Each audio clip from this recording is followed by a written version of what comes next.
Hello, everybody. Happy Nast Monday. I'm Saikeen. Joining me today is Master X Malachi, and we're gonna give you some Nast gaming casting. How you doing, Oh, Malachi? I'm doing well on this nasty Monday. Oh yeah, And I hope everyone else is too. yeah. No, I'm doing great. I did the EU podcast earlier. That was a good time. But now we're getting into this Munch Cows game. All right. Now, Now, I'll say it. This is a very important game now. We're at the part of nasty where if you lose, that's it. There's no more. So, all the matches tonight are do or die. So, keep that in mind. one sec, I'm getting word that I'm in the microwave. I gotta fix that real quick. Give me just a second.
Oh, I think he's just missing. I haven't heard him on Discord.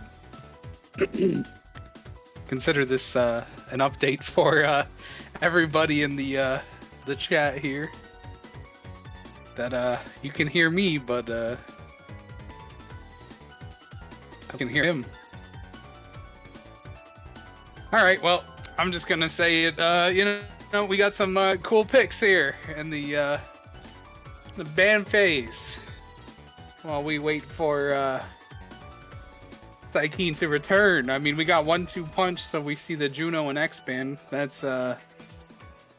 1-2 punch. Hot shot at home for Juno. And then X. He's really good this patch. You don't want him on 1-2 punch just owning everybody. We got Rune out here on the midfield probably. In a 1-2 punch again, kind of like Juno's 1-2 punch at home. Julie, 1-2 puncher. I mean, everybody in this pick look like 1-2 punch enjoyers. I'll say it. Maybe we'll see some glass cannons. I mean, glass cannon's pretty good.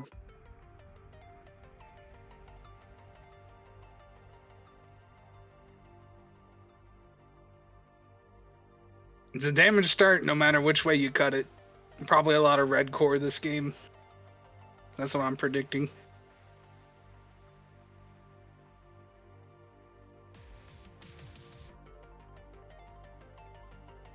I mean, Jakar Xeno Cloak, 1-2 punch. A lot of knockback.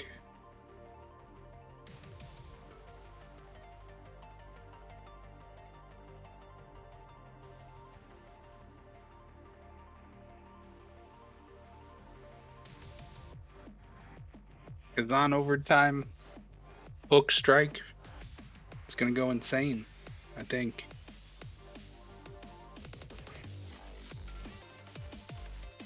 I can say that for Rasmus too. Another hook strike, 1-2 punch character. I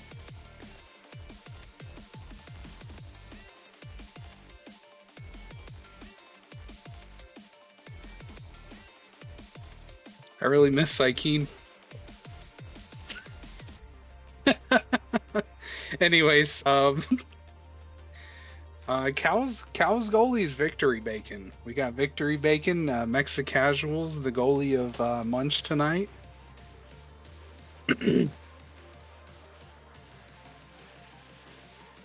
So we got some good goalie picks here. You know, we got Mexi on the Mako. It's kind of more signature than the Atlas these days. At least I'm guessing on the Mako. I don't imagine them playing anything else. All right, hello. This thing working now? Oh, I hear him. Yeah, I hear had him. to. Oh, Sakin's why did they live. start? I told them not to start. Oh my goodness! I specifically told them not to start. That's crazy. Classic.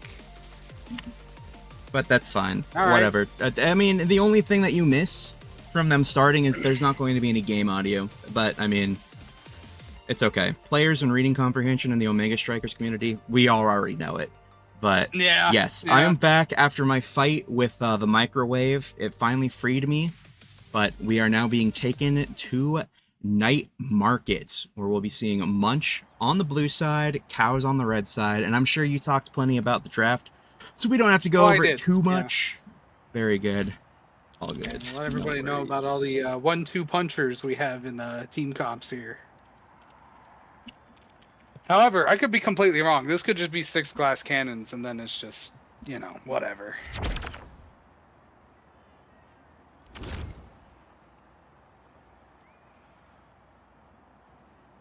Oh yeah, absolutely. Yeah. Because we've been staring at the picks for a while. I don't know how much more we can, you know, wring out of the picks here. Sure, I mean, yeah, there's only so much that you can say about Sphinx being on Drakkar. I mean, that's like... I thought Sphinx was like a Juno Drakkar, like, that's how he came up, like, on those characters. So, like, I'm not surprised to see that, and of course, Galactic Space Cow is also given that respect, banning out the Juno. But we do have Khalil on the Rune. If I remember correctly, Rune is one of those characters that you have to ban from, or Khalil's one of those players that you have to ban Rune from, or you are going to suffer. So we'll see as we get into this game 1. Khalil starting off right away with the primary off of kickoff, trying to find a way to get me this core. Not going to find it just yet. She's going to take a couple of shotgun blasts to the face, going to restore up her HP with a quick little orb. And while they're in this little bit of a midfield stalemate, why don't you tell us about those awakenings, Malachi? I am very, very happy that you said that, because it turns out I was right. It's 6 1-2 punchers. It is not 6 glass cannons. And that's going to be very pivotal, I fear, especially for the Juliet, because Juliet is just, you know, the 1-2 punch, you know, enjoyer of Omega Strikers. But that's not to say that Drakkar, you know, he has a dash punch combo of his own, if you think about it. And, you know, Rune does too. You know, secondary, primary combos are pretty prevalent on a lot of these characters here. You're probably not going to see it from like Victory Bacon or like Mexicasual, but you will probably see a lot of red core this game. Absolutely. I mean, already red core is coming out, and that's me taking the barrier. It's now open barriers for both sides, and with a quick Pizon strike, Jules is going to find the goal on Victory Bacon, and that is going to put the Cat Munchers up 1 in this first set. I mean, the upside, you know, some people are shocked that no one took Glass Cannon, but is it really a downside if nobody takes it? I mean, that's the way I see it, right? You know, if nobody takes it, you can't get punished for not taking it. Yeah, absolutely not. But Mia is going to be taken out. I don't know if that was a Drakkar ultimate primary or if that was Mako taking her out with one of her primaries, but either way, it is now a power play for Munch. Sphinx going to try to get it to Jules, but banished from Khalil. Mia is back on the field. Pillar coming out, trying to find something with the punch, not going to get it. Victory Bacon mixed by the hook strike combo is going to have an open goal now on the side of the Galactic Space Cows. Me searching for something, a kill, a KO, anything to regain possession of this core. Victory Bacon with a good Rasmus ultimate is going to grab the core, reset for their team. Khalil with the primary going to try to find a barrier and does find it with the shadow step, whatever the rune secondary is called, teleports in, and now open goal for both sides, and a great pillar is going to stop Sphinx from getting anything off of that attack. Jules, though, is going to find the goal, and it is 2-0 for at That was a much. fantastic rally from them. I'd like to say that Night Market's usually about controlling the center, but this match, with the 1-2 punch on everybody, might be about controlling the orbs too. Because if you have all the health and the opponents don't, it's a good chance you're probably gonna win the game here. Yeah, absolutely. And a KO is going to definitely help with winning that game. Almost gets a second one on Jules, but now Victory Bacon pushing up Khalil in the top. Me with a great strike core is going to find the goal. The core does go a little bit errantly, and Victory Bacon is just trying to find his bearings here. Is going to use the flip, going to try and find something. And while Mexi Casual was busy trying to kill me, Victory Bacon is going to send it straight to the bottom corner for a goal. Putting cows up on the board. There is only one downside to that goal. The goalie had to flip, so there's no defensive flip on the table now. So they have to probably keep them at bay as well as they can, which the Rune Banish Pillar combo does quite well with the 1-2 punch start. So we're already seeing Sphinx right off rip go to basically no health, have to pull back, completely taking the gas off their offense. Yeah, and Victory Bacon looking dangerously low now, does use that Rasmus secondary to try and clear the core. Great core flip coming out from Khalil, going to stop Jules' advance. Jules looking dangerously low. Khalil, no evade. This is a very close point in terms of resources until Me finds the dash punch on Sphinx, going to use the ultimate out of Juliet to try and find something, but nothing just yet. Khalil trying to use a pillar to help out Me, and she does end up getting the strike for Khalil in the bottom, looking to set up for something with Me, who has the core flip, is going to try and go for the cheekiest Night Market angle, but just not quite, but it strikes for all we need after a nice rotational play to send the core into the goal, and that is 2-2 now. Hey, sometimes some of those creative angles don't work. It causes the players to kind of misposition, and I think that's kind of what happened there. They didn't expect that. It kind of threw everyone for a loop. They kind of stepped out of their comfort zones, and then goal was scored anyways. Absolutely. The hook does come out from Victory Bacon.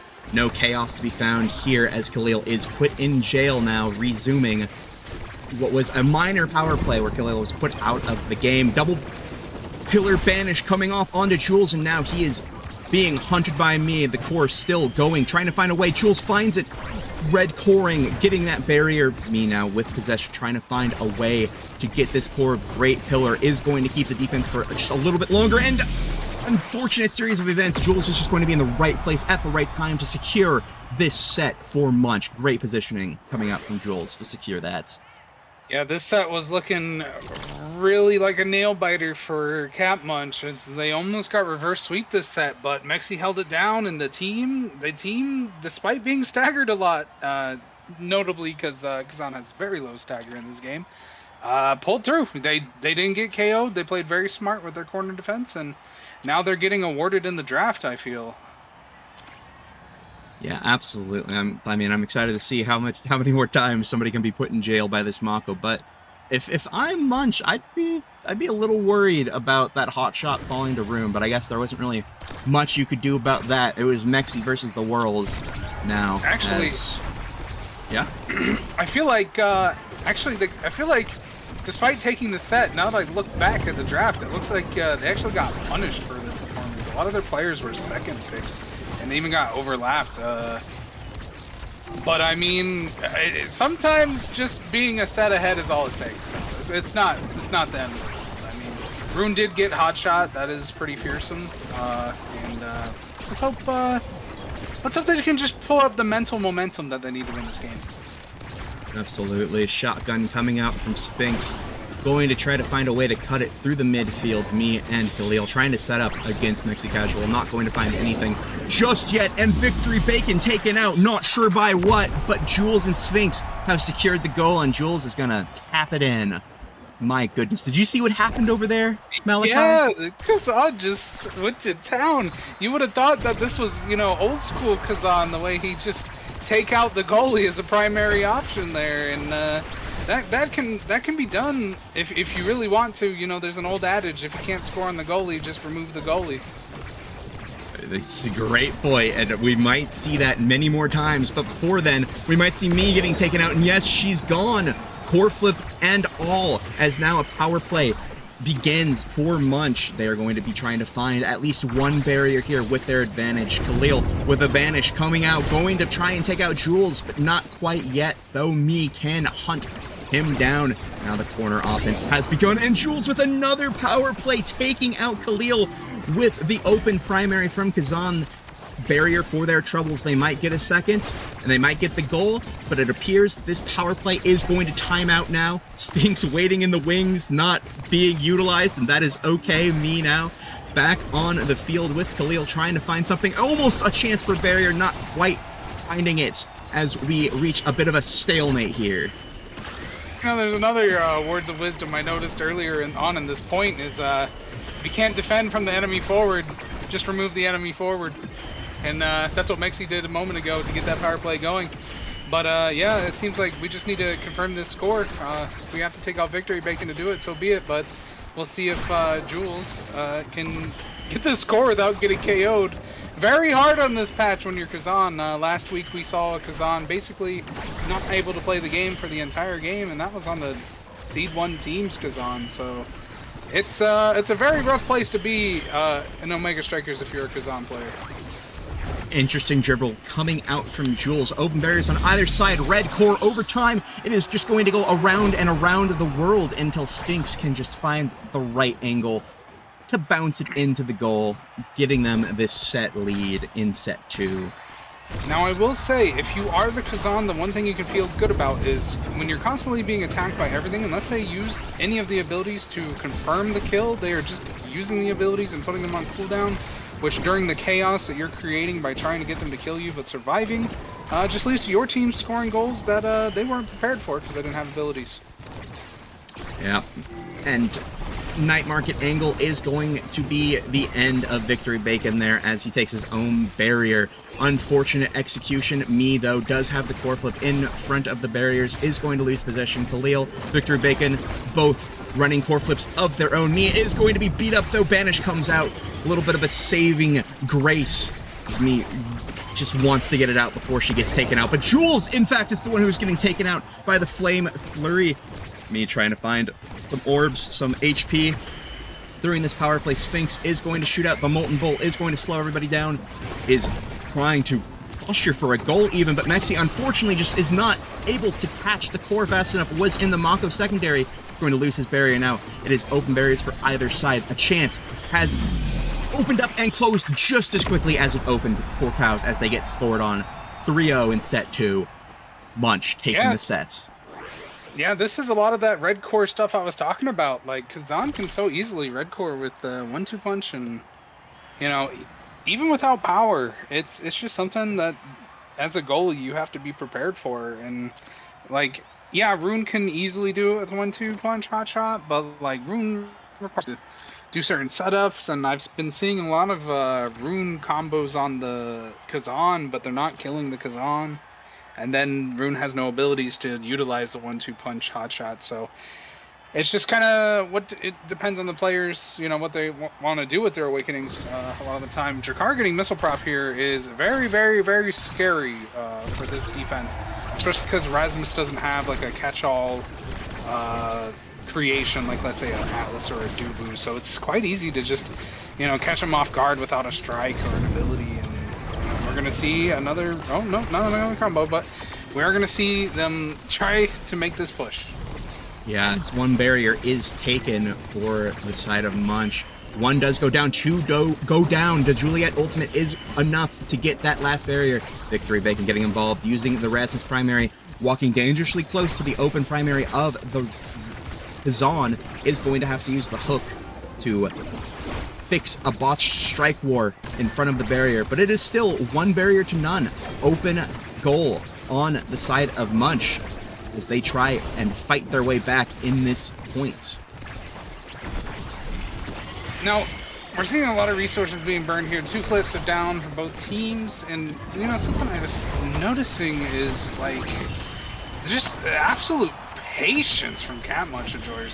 Just a lot of, yeah, amazing, you go ahead, you hit your strike, I'll hit my strike, and yeah, it's just Drakkar flowchart. Just do everything second, and you'll get through the pain.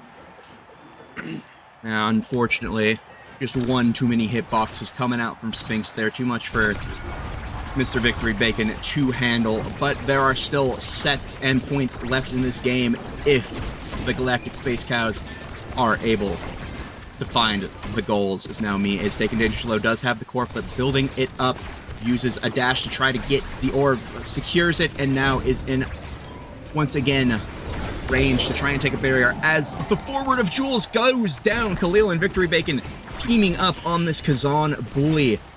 Now a power play will ensue. It would be terrible if they lost the barrier here on their own power play. Fortunately, they were able to keep it stable as Jules respawns.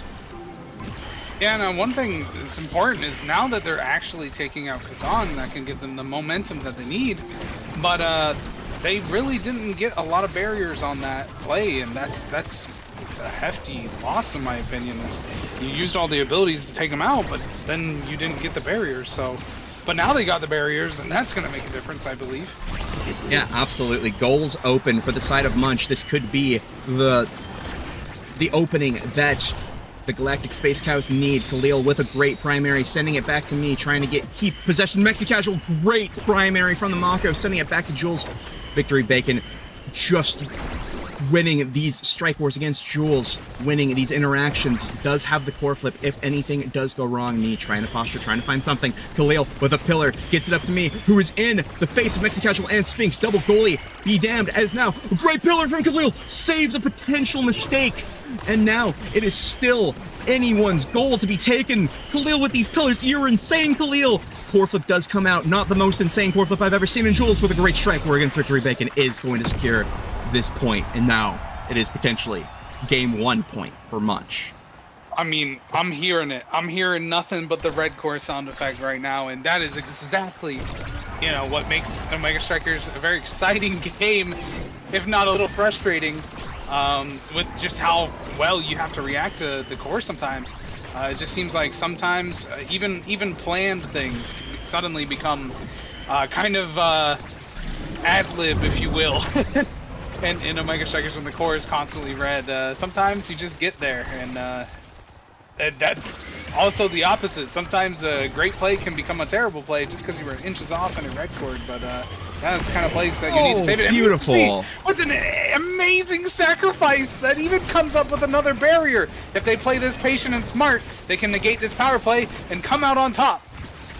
Yep, 1 second until Mexicasual returns, is back on the field now. Mia is trying to find something. Great punch to secure the goalie, and I mean, just as quickly as he left, he came back and scored on himself. Mexicasual with a beautiful Mako ultimate is going to find a point here for Cows. That is the thing about Mako. As a goalie, her ultimate tends to be better on pressure than on defense, just for reasons like we saw.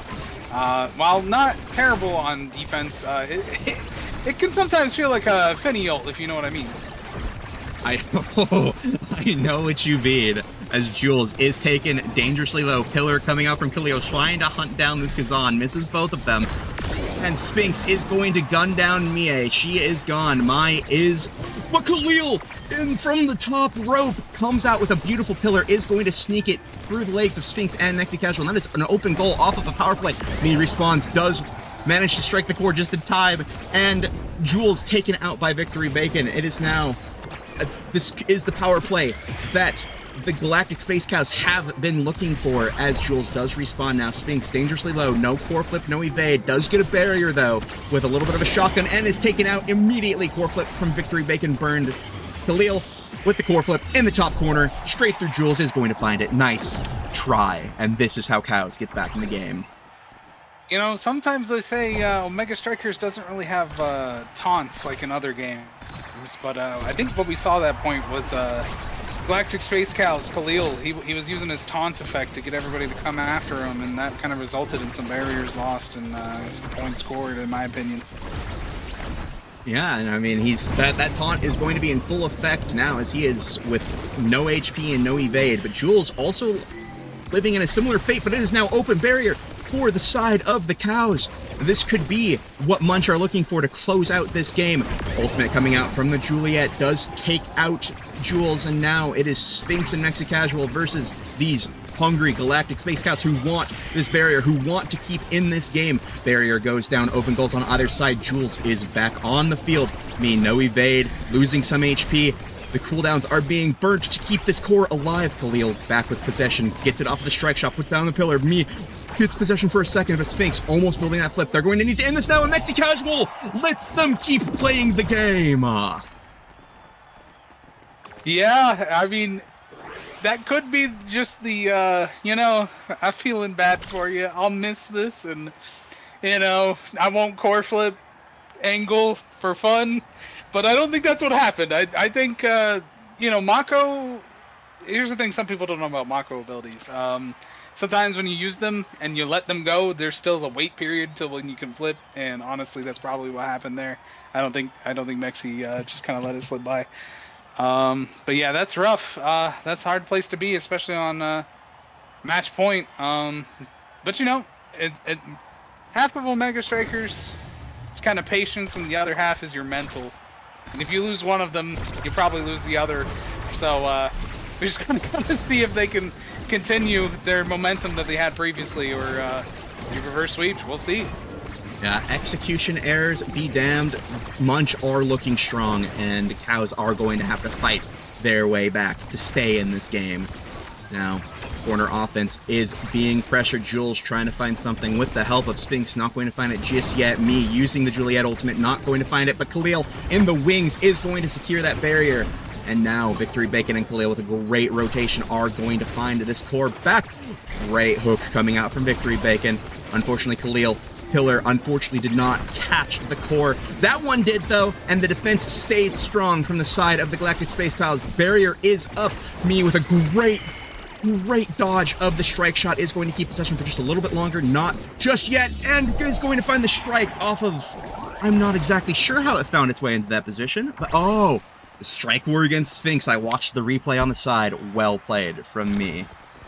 Yeah, a lot of the plays are you're gonna see being made here is because now Me has mags plus stagger plus speed spark. That makes it a lot easier to play Juliet, where you gotta position perfectly without speed, but with the speed. Oh, it just doesn't matter as much, as you can see there. Just even a pass results in a red core, and that's hard to strike war. Yeah, absolutely. I mean, those two sparks putting in work, 1-2 punch build different. I mean, this is just a dream build for a Juliet. Now the banish does come out. Jules going to take a little bit of damage, but not quite enough to put him into any real danger zone. Khalil with a great flip is almost going to find a beautiful bounce, uses the anomaly to try and find it back where it should belong. That's a flip coming out, nothing gained for it, and a strike war lost. Jules is going to take both barriers, but is going to lose a lot of his life for it. Me is going to use the flip. Keep control, is going to open the goal. Khalil up to Victory Bacon, up to the top corner along the side. Some Mexi Casual. Sphinx going to collect the core. Jules looking dangerously low. Me looking for the kill, isn't going to find it, but Jules almost with a great goal. Great pillar vanish coming out. Sphinx now is going to fight for his life in this bottom corner. Strike shot coming out from Mexi Casual isn't going to find the difference maker there, but is going to buy a little bit more time for Jules to come back. It does have the core flip, is going to burn it. Jules back on the field. Sphinx running it through, uses the Molten Bolt to try and create some tempo for Jules, but it's just not going to find it just yet. A goal will have to be found here eventually. I can only talk for so long as the Mako ultimate comes out. Ultimate from Juliet, red core, overtime everywhere, up and through the strike shot. Well played from Me, and that is going to be a 3-0 set here to bring it to a set 5 from the Cows. This is starting to look like reverse sweep any % world record, and that's not good if you're a Cat Munch Enjoyers fan. So they're gonna have to figure out what's going on, prevent this Julie from getting much more. But with that peak performance take from first pick with stagger and with speed already, this could get a lot worse. But I mean, Drakkar is opting into primaries with the missile prop, so maybe they can. But Rune's getting one of the Great Awakenings, Fight or Flight, pretty strong. Rasmus getting size on goalie can be rather oppressive, especially now that they also have the Among Titans buff too. So I mean, This is going to be a tough one to stop momentum if you're Cat Munch Enjoyers fans. And, maybe they just need to find that spark of life in them from the first couple sets to, even this out. But we'll have to see. And just an absolute slobber knocker here. KO from me into the power play, into the score. I mean, what more could you ask for if you are the Galactic Space Cows? Everything is looking up to space right now.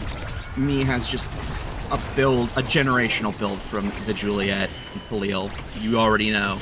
But that is barrier down for the side of Cows. First barrier in this second point of set 5. Going to try and find a return here. Nope, not going to find it as the pressure continues to mount against the Cows.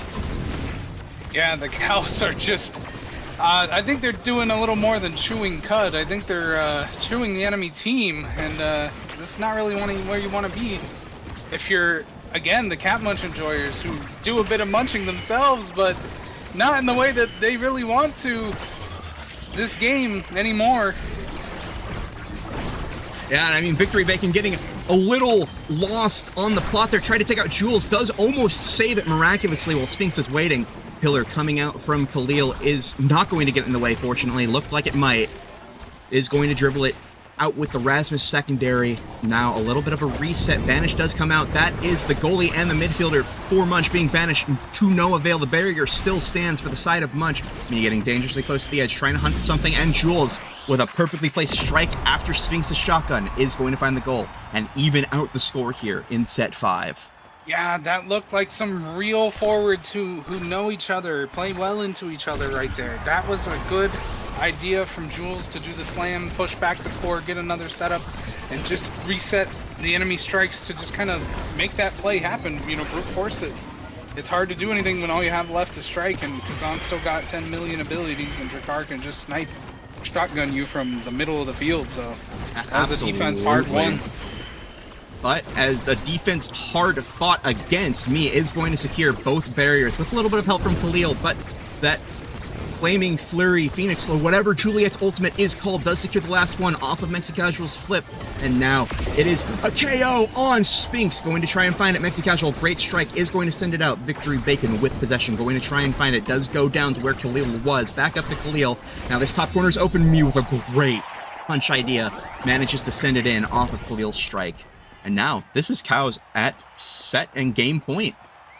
I do believe her ultimate is called Flame Flurry, and a Flame Flurry is what we're seeing from this Juliet, as she just absolutely powers pedals to the metal, all or nothing gameplay from this Juliet, and they're getting a lot of the all and not a lot of the nothing, as these cores keep going red just as predicted, and it's this Kazan's just feeling the wrath of the entire enemy team, and it feels like it's getting a lot more done than it was the first few sets, especially the amount of confirms they've been getting since the first 2 sets, and that's just huge, like I said, for the possibility of, goodness, what a beautiful hook coming defense out from Jules is going to help out on the defense there, as now it is one barrier apiece for either side, and a KO coming out on to Khalil. This could be incredible for Munch as they take the barrier. Now open goal, hook does take out Jules once again. Sphinx though is ready, takes the core right out of his goalie's hand, who uses flip, unfortunately. So now the banish does come out. Khalil is going to try to take out Sphinx dangerously low now, does regain possession. Jules back on the field, going to be trying to find something. Shotgun not found. Strike from Jules though will find it, and that is 2-2 here. Munch, Cows, anybody's game. This is the set 5.5 game that you come to Nasty to watch. This is all or nothing. Put all your chips on the table. If you predicted at home, you are biting your nails depending on who you predicted for. This is the kind of gameplay that you love to see here in Omega Strikers. Absolutely. Hook coming out, mixing up Sphinx a little bit, who does get the double barrier with a shotgun through everybody. And now this is a dangerous place to be if you are the Cows. Me does hold possession. Khalil back to her, going to try and find the barrier. Finds it with the punch and the dash. Foreflip coming out from Sphinx. Great pillar from Khalil is going to regain possession. is now shotgun, comes out against me. Jules in front of Victory Bacon. Everybody now trying to get involved. Me coming back on the defense. Khalil teleporting up. Pillar coming out. Great dash coming out for me is going to secure it in this open goals from either side, but Jules has the core. We've been here before. Uses the flip, finds the goal, and it is in. Bang. Crazy game. Crazy game. It did look like Cows was about to get that world record on the any percent world reverse sweep, but it didn't happen. Ran out of gas right at the minute. We're on the edge of record time as Camp Munch Enjoyers puts an end to that. Well played from both teams. I mean, just to come back so far, claw your way back into this game like Cows did. I mean, it's just incredibly played. But we've got some stats to look at. 7 KOs on that Juliet. 1 for each goal that she made. But 7 KOs in total from the side of the Cat Munchers. What do you think about that, Malachi? I gotta say, I'm impressed. I'm impressed. I stared at this match and I was just like blown away.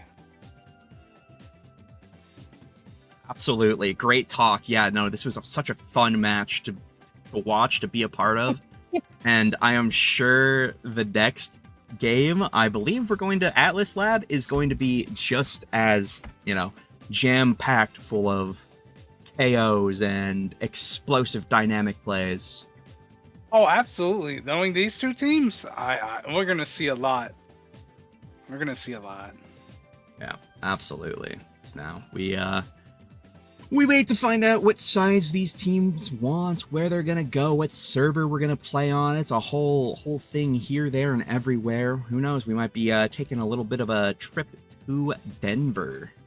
Played on Dallas earlier. This could be the change we need to see. Maybe this is what will enable the teams to go even further. But for now, we will wait patiently and talk about our days while we figure out just what these teams are going to do. My day was great. I spent a lot of the day trying to get everything together so that we could have a great night tonight here at Nasty on a wonderful Monday night at 7:33 p.m. Eastern Standard Time. That is certainly a time to be living in right now. Now, personally, it is 6:34 over where I live in Minnesota. Good old am I Central Time Zone? Yeah, Central Time Zone. That's the Central Time Zone. Not quite Mountain Time Zone. Nope. Not quite. Not quite indeed. But I am getting word that there is a little bit of a draft that might be starting soon. So, it'll be exciting to talk about when we finally get there. Just gotta get the teams is like half the game. Right? That's what I'm saying. Now the teams are going to be getting into that drafting tool now as they get started. It reminds me. Click a little button. That swaps the A lot of team games sides. have been won and lost in the draft. Can't change my mind. Oh yeah. And it appears we are getting a player subbed out from the side of the Galactic Space Cows. Believe we are getting Tempo Melon in instead of me. She fortunately has great issues playing on Denver, so Yeah, a little I think bit of that a might have roster change. came into play last week, so it'd be nice to see that not happen this week. So we don't like it when players' games crash. That is it's not fun for Yeah. anybody.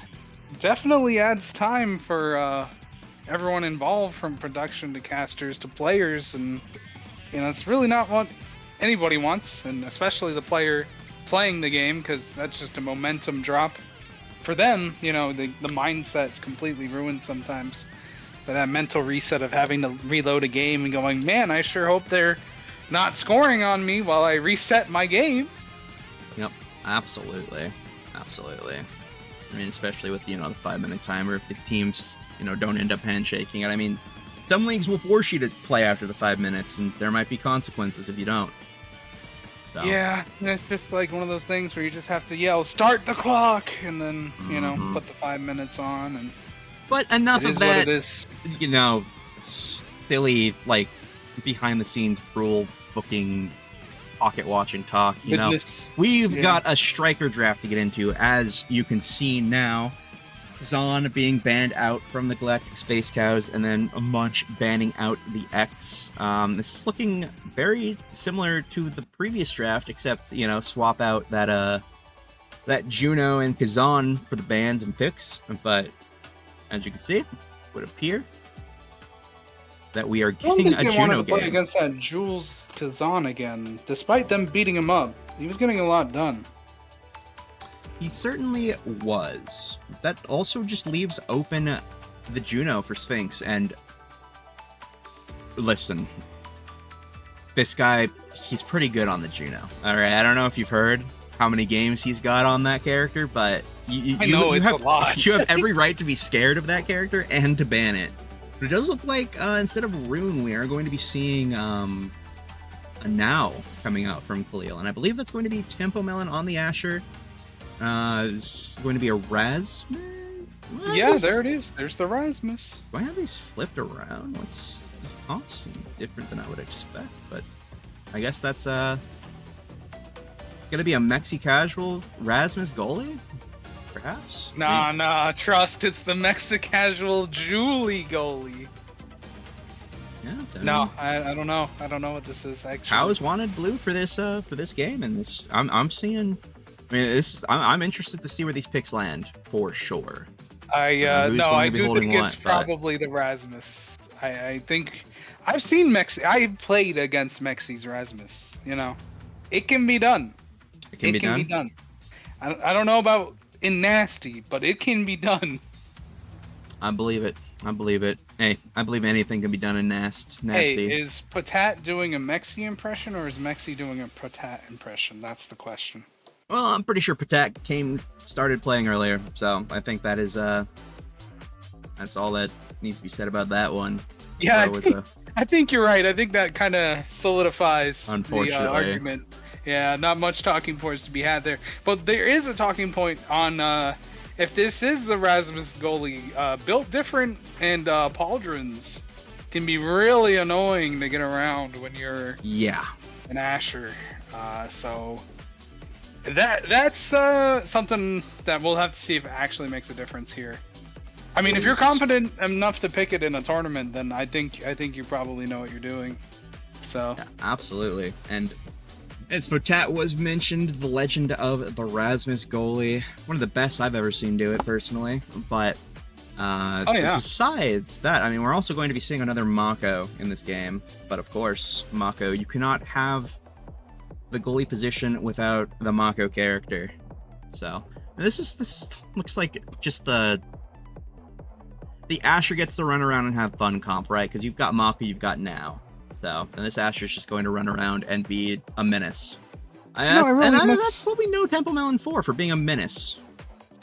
You know, I really miss those goalie focus changes. You know, you said, you know, Mako is always going to be the goalie pick. And, you know, why I bring that up is, you know, they used to nerf a character for goalie, but buff it for forward. I think we need to see some of that, you know, that's all I'm saying. Some of those positional nerfs and buffs, yes. Yeah. It's been a while. That's what I'm saying. That's what I'm saying. It's been a while. We need one of those. But as we get into this game, we are going to be patiently, yes, it is Mexi Casual on the Rasmus. That is going to be Jules on the Juliet, Sphinx on the Juno. They did not swap sides in game, so just a second. I'm going to press the S key and hope that it works. They're not swapping. There we go. Okay. Right. Perfect. Yes. So now we have the actual blue side being shown on screen here. Cows. Victory Bacon is going to be picking up that Mako, and of course Temple Melon on the Asher. Khalil rocking the Now. So this is going to be an interesting game to watch. I'm excited to see this Juno being played. I mean, there's something to say about the iconic matchup versus Tempo Melon forward into Mexi goalie. Nowhere's no. So this should be a very interesting game that we're about to see witness. Yeah, very interesting indeed as we get into game here. No barriers taken just yet, only 15 seconds into the match, but that is one down from Tempo Melon, going to find it through Sphinx, going to strike through the Blavo. Mexi Casual trying to find the clear, does manage to find it and gets a barrier off of it with the help of his team. Victory Bacon with the strike shot, getting it back to Tempo Melon, who loses the strike or to Sphinx. Now it is corner offense against the Cows, trying to find a way to get this out. Sphinx with possession. The Asher ultimate coming out. The airship not quite yet, but might be soon through the black hole. And now we're at a bit of a corner offense stalemate here, Malachi, as the barrier does go down though. Yeah, it seems like it's just Atlas Lab sometimes doesn't feel that bad until there's one barrier, and then it can be a little challenging. But since double barriers happen on this map so often, you don't always have to get in the situation. But a very textbook play from Sphinx will use those Blabos effectively. So just put the core in. The core does go in indeed. Great little Blavo, strike it at them, send the friend fling, score off the red core. Just look stuff, really. Jules with the dash punch, trying to find a barrier, not going to find it just yet. Khalil sending it up. The slime is going to get there just in time to secure that barrier. So now we're dribbling, trying to get it to Tempo Melon, who does have the flip. Sphinx does have no evade, so might get in a potential kill zone. Tempo Melon hunts, but the flip is going to be gone. Burns it, evading the flaming flurry out of Juliet, but Juliet's the one who's taken down, and now it is a power play for the side of the Galactic Space Cows. Tempo Melon gets it through. Mexi Casual trying to find the goal. Flip burn from Mexi. Almost sends it right back in his own goal. The Sphinx is waiting, and the power play has been burned. No barriers down as we are back to this stalemate situation. Stalemates are going to be common when power plays kind of fizzle out, but when they don't, it's usually all gas. But we'll have to see. The midfield presence from this Juno is able to transfer offense so well that just when they are able to play the game, it's tough, especially when you got Julie Flame Flurry after dash punch. It's pretty good. Now it's open barriers on either side. Core flip coming out from Khalil, trying to get it to him. Khalil, unfortunately, was not expecting the straight down pass, was expecting it to go all the way around the world. Tempo Melon looking dangerously low. This could be the way back in, but with a primary out of the Asher and a strike through the Rasmus, Tempo Melon will find the first point for Cows here in Game 2 on Atlas Lab. Now, I have to say that Asher Strike Primary is a bit stronger than Rasmus's Strike Primary, so there is some knowledge you have to have when playing the character, because the whole point of, I feel like you're running the Rasmus goalie is to stop the Asher from getting in melee range of you, and if you're not doing that, then it's a lot harder to actually make the defensive plays as Rasmus. Absolutely, as Tempo Melon plays a little bit of League of Legends, does manage to survive with a great core flip burn, but that is okay. Uses the secondary to get through and does manage to survive, and that is both barriers down now for the side of Munch. Khalil trying to go for an incredible flip play with Tempo Melon, who just was not able to sink it. Great defense coming out of Mexi and Sphinx. Jules taking danger, though, trying to find his way to some orbs, to some HP, to a barrier even, as he's just not able to find it. Does burn the evade, almost taken off the map, and is now staggered, looking dangerous if your name is Jules XL, and you are taken out by the Black Hole. Sphinx now with the flip, tries to go through Tempo Melon, is not going to be able to do it.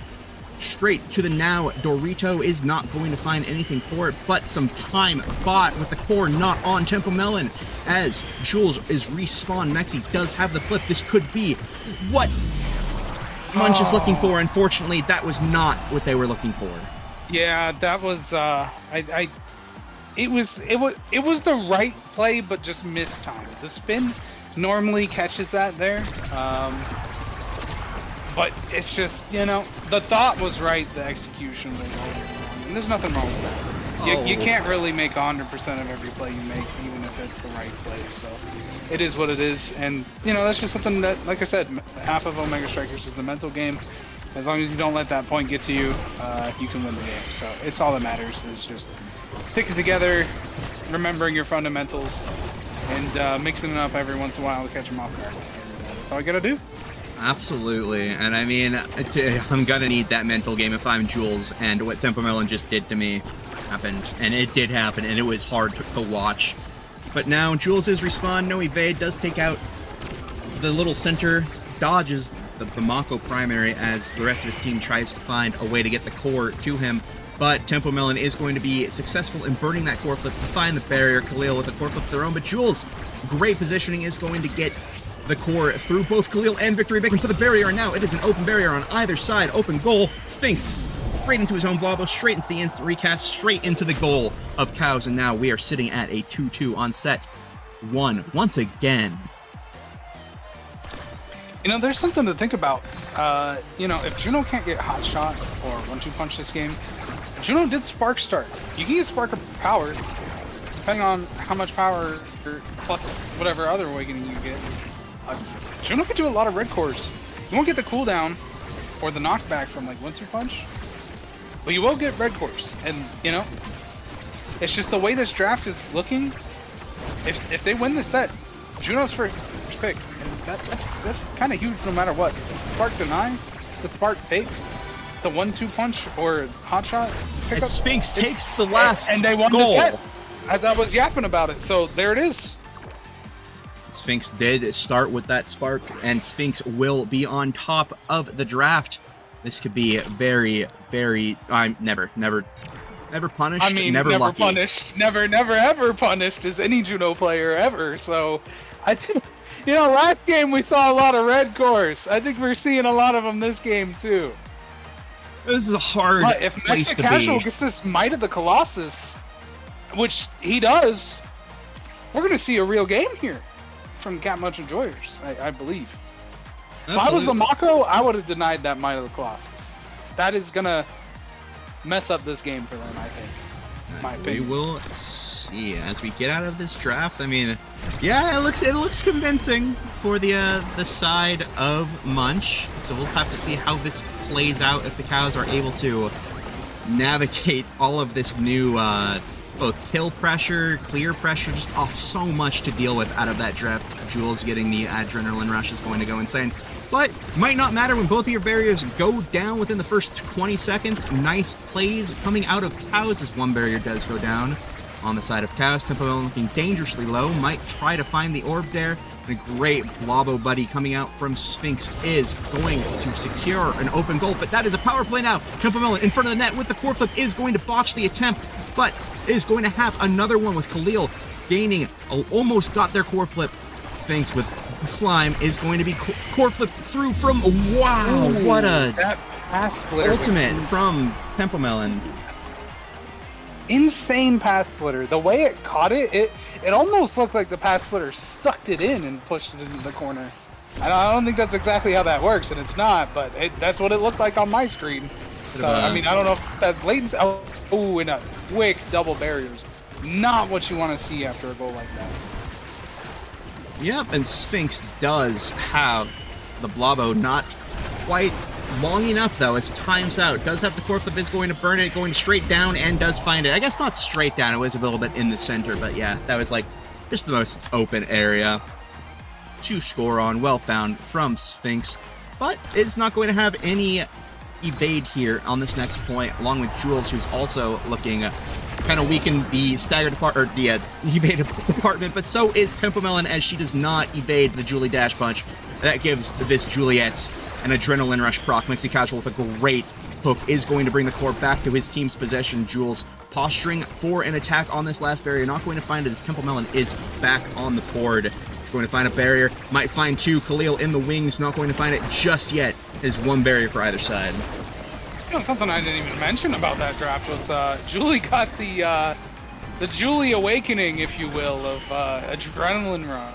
Famously strong on Julie, because a lot of the times when you confirm that dash punch, Julie doesn't really feel like a character afterwards. But with adrenaline rush, ooh yeah, that barrier loss was rather disappointing. But like I was saying, you know, adrenaline rush pretty strong. You get two dash punches for the price of one sometimes. So we'll just have to see how it goes. Absolutely unfortunate hook misplay coming up from Mexi is going to open up the Cat Munch goals though. Sphinx is going to try to find a way to get it out. Mexi Casual with a hook onto Tempo Melon is going to manage to save it for now. Almost gets it in, but weathers the storm of the Path Splitter. This core is going fast. It is overtime. This Juno has hot shot as Khalil uses the core flip, tries to get it to Tempo. She was ready to try and get something off of Mexi. Not going to find it just yet as she has to evade. Almost wins the strike war, but Mexi Casual, incredible with the patience, does beat her out. And now that is the barrier going down for the side of the Galactic Space Cows. Sphinx getting it to Jules, almost finds the goal, but just not curved enough to get it in. Just missing the now primary. Sphinx with the Blobbo. Buddy is going to friend fling into the top, and Jules was there to secure it if need be. That was a very smart. That looked like a comms play, if I'll be real. That looks like dash punch them, I'll do this. That was very good. And something I want to say that I think mattered on that last point a lot was Tempo was trying to Oki the Rasmus, but with Powerhouse Pauldrons, it's actually kind of hard to do. They don't die so easily with Powerhouse Pauldrons. And it's nice to see a player taking Pauldrons at all in Omega Strikers, so I do love to see that. Absolutely, and I mean, just Sphinx and Jules are making beautiful plays across the map right now, utilizing the Julie dash punches and the incredibly fast cores coming through, but Tempo Melon and Khalil utilizing their strikes are going to just strike war through Sphinx and Tempo Melon, or Mexi Casual, to find the goal, and once again, we're at a 2-2 on this set 2. These points couldn't be closer. You said Sphinx and Jules had a lot of synergy there, but that point that we just witnessed was all Tempo Khalil. That was very, very, very, very good forward presence by both of them. Just doing exactly what the Asher wants the Now to do for them, and that makes all the difference. It really does, and now it is one barrier apiece. Tempo Melon is going to get into the corner zone, though, and is going to manage to find the goal. Is open barriers now for either side, tries to get into Mexi Casual's face, expecting the core to get into her hands, but no. Core flip comes out, going to try and find something, is just waddles around trying to find anything, not really going to get it except back into the hands of Victory Bacon. So now the ultimate does come out from the Mako, trying to find a way to get this core out. The center is popped, the gravity well gone. Tempo Melon trying to find something, and great hook coming out from Mexi Casual to save a botched push. Jules, looking dangerous though, is going to recover their stagger just in time to commit another offense. Again, Victory Bacon loses the barrier to air, and now this could be anyone's point. Splitter scores! That was impressive, but I don't think they lost to air. I think they lost to the fear of Jules XL's presence. But yes, that was a very, very, very good Path Splitter. Rasmus does not have a lot of options for middle of the goal Path Splitter. But yeah, I think that this draft could have big implications, especially with Asher getting peak performance. That's kind of a stop bullying me and now I will outrun you, so that's pretty good. Rasmus getting even more size Exodia on the way, with Mako getting twin drive, endless speed for the team. That can never go wrong, and Julie saying, I'm going to take the comeback item, so you can't come back, and we'll see. And Stagger Swagger falling to Jules. As we break into this draft, the potentials are limitless. The plays are only what your imagination provide, as now Tempo Melon is going to be taken down a little bit low on the stagger department, not looking too bad. Sphinx, though, is looking worse for wear as both barriers do go down for the side of Munch. Khalil missing the strike there, just a little bit outside of the box, trying to find a way to get this core back to Tempo Melon. There is no Tempo Melon to get a core to. She is taken out by Sphinx's Blobbo buddy, and now it is a power play for the side of Munch. One barrier down already. Can they get two? They need to get two to stay in this point, and yes, that is a beautiful power play coming out from the side of Munch. Is now Tempo Melon is back on the board, but to a burning castle. Her home is in tatters. Khalil trying to get it back up to Tempo Melon. Jules in front of the net. Misses the dash punch. Great play coming out from Victory Bacon. The Path Splitter trying to find a way into the goal. Sphinx with the core flip does not find it. Blobbo buddy comes out, not finding it just yet. And Tempo Melon almost finds the goal. Trying to get it back Blobba Buddy comes out not finding anything. Jules trying to find the right position to stand in to make the most of this play. How can he get the core? He's not going to get it there. Victory Bacon does pick up the core flip. This is a potential another defense to be had. Mexi Casual, though, does have the core flip on his own. Blobba Buddy's everywhere. Khalil, though, is going to get it back to Temple Melon. Jumps in, flips coming out from both players, and it is going to be the score for Khalil in the bottom. Well played. Incredible shot from Khalil. You know, it's becoming something I'm thinking about watching this match is, you know, we talk about how Hotshot Juno is such a, you know, you're doomed now awakening, but like, it becomes hard to receive the passes and the plays from your own ally and your own slimes. Wow. And it's just maybe not that strong in situations like this where Julie can't get the core, and I don't know. What I'm seeing is like Julie's just unable to make the plays that Asher is now, and that's making the difference. Correct me if I'm wrong, but that's what it looks like. Well, you know, I was doing mostly, you know, the play-by-play here, but I will step out of that hat for a second to say the Jules Sphinx, like this Juliet Juno sort of game plan, does rely a lot around less of the Juliet being in position for play, like make the plays. It's more like supporting Sphinx's plays because the core's going so fast. You're meant to be in there trying to like stop them from being able to react or take advantage of that core speed by stunning them, and it's just unfortunately not being allowed to happen, as it is an open barrier once again for the... Yeah, I'll take your word for it. That seems correct, and yeah, it's over already. I'm speechless. It's looking like that any percent world record reverse speed run I was talking about earlier. So yeah, we'll see if they can take this momentum to the next level. But Rasmus could get the size Exodia. Will it be enough? It's not quite the size Exodia now. This funny Tempo Melon player took the Among Titans, and Rasmus did not opt into the big fish. So honestly, I'll say I think Among Titans there is a great pick. About this. I think you're right.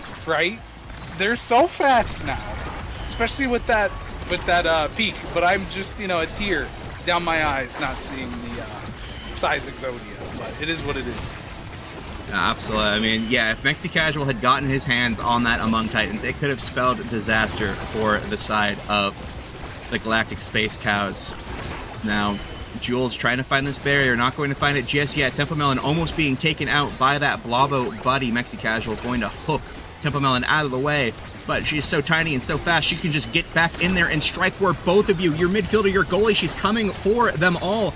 As Jules now has possession for the first time in a while in this point. Sphinx is going to get in there, just missing the Blobbo Buddy, not going to find the barrier just yet. Great defense from Victory Bacon. Khalil is going to just get the goal on their own using that now secondary. Little orb is going to explode and score the goal. Yeah, that's fast. It's furious. It's Omega Strikers, and we're here to see more of it. It's just wow. Wow, that's all I gotta say. Because the momentum from these teams is completely other-sided now. It's completely different than it was that first set. That's what 1, 2, maybe even 3 Awakenings can do. And I thought the Awakening draft for Cat Munch was like insurmountable from that first set, and I've been proven wrong for the past 6 to 8 points. I know that's right, Malachi, but you know what? After one botched noob core flip coming out from Tempo Melon, Khalil saves the day with one that does manage to find the goal. Well played, but it is now no energy for either of them, so this could be a very dangerous spot to be in if you don't want to take damage. If this Juliet might dash punch you, does not look like that is going to be the case for now. Blobbo Buddy does come out. Sphinx does have the core flip. Almost takes out Tempo Melon, but she's just too small to be pushed towards the edge. And so fast. Look at that speed. Sphinx is taken deadly low. This could be the end of the Space Slime, but no, it's the end of Asher, as she is taken out by Mexi Casual's beautiful primary. And now it is a power play for the side of Cat Munch. Clear from Victory Bacon is going to buy enough time for Tempo to get back on the field. And wow, Jules lost a lot of HP during that power play. Yeah, that's gonna happen, especially when you become just this target. Like, do not let this forward get near me during this power play. You know, use all your abilities to hit them and the core. And just do not let them get in my face so they can dash punch me. And that is basically what they said, and basically what they performed.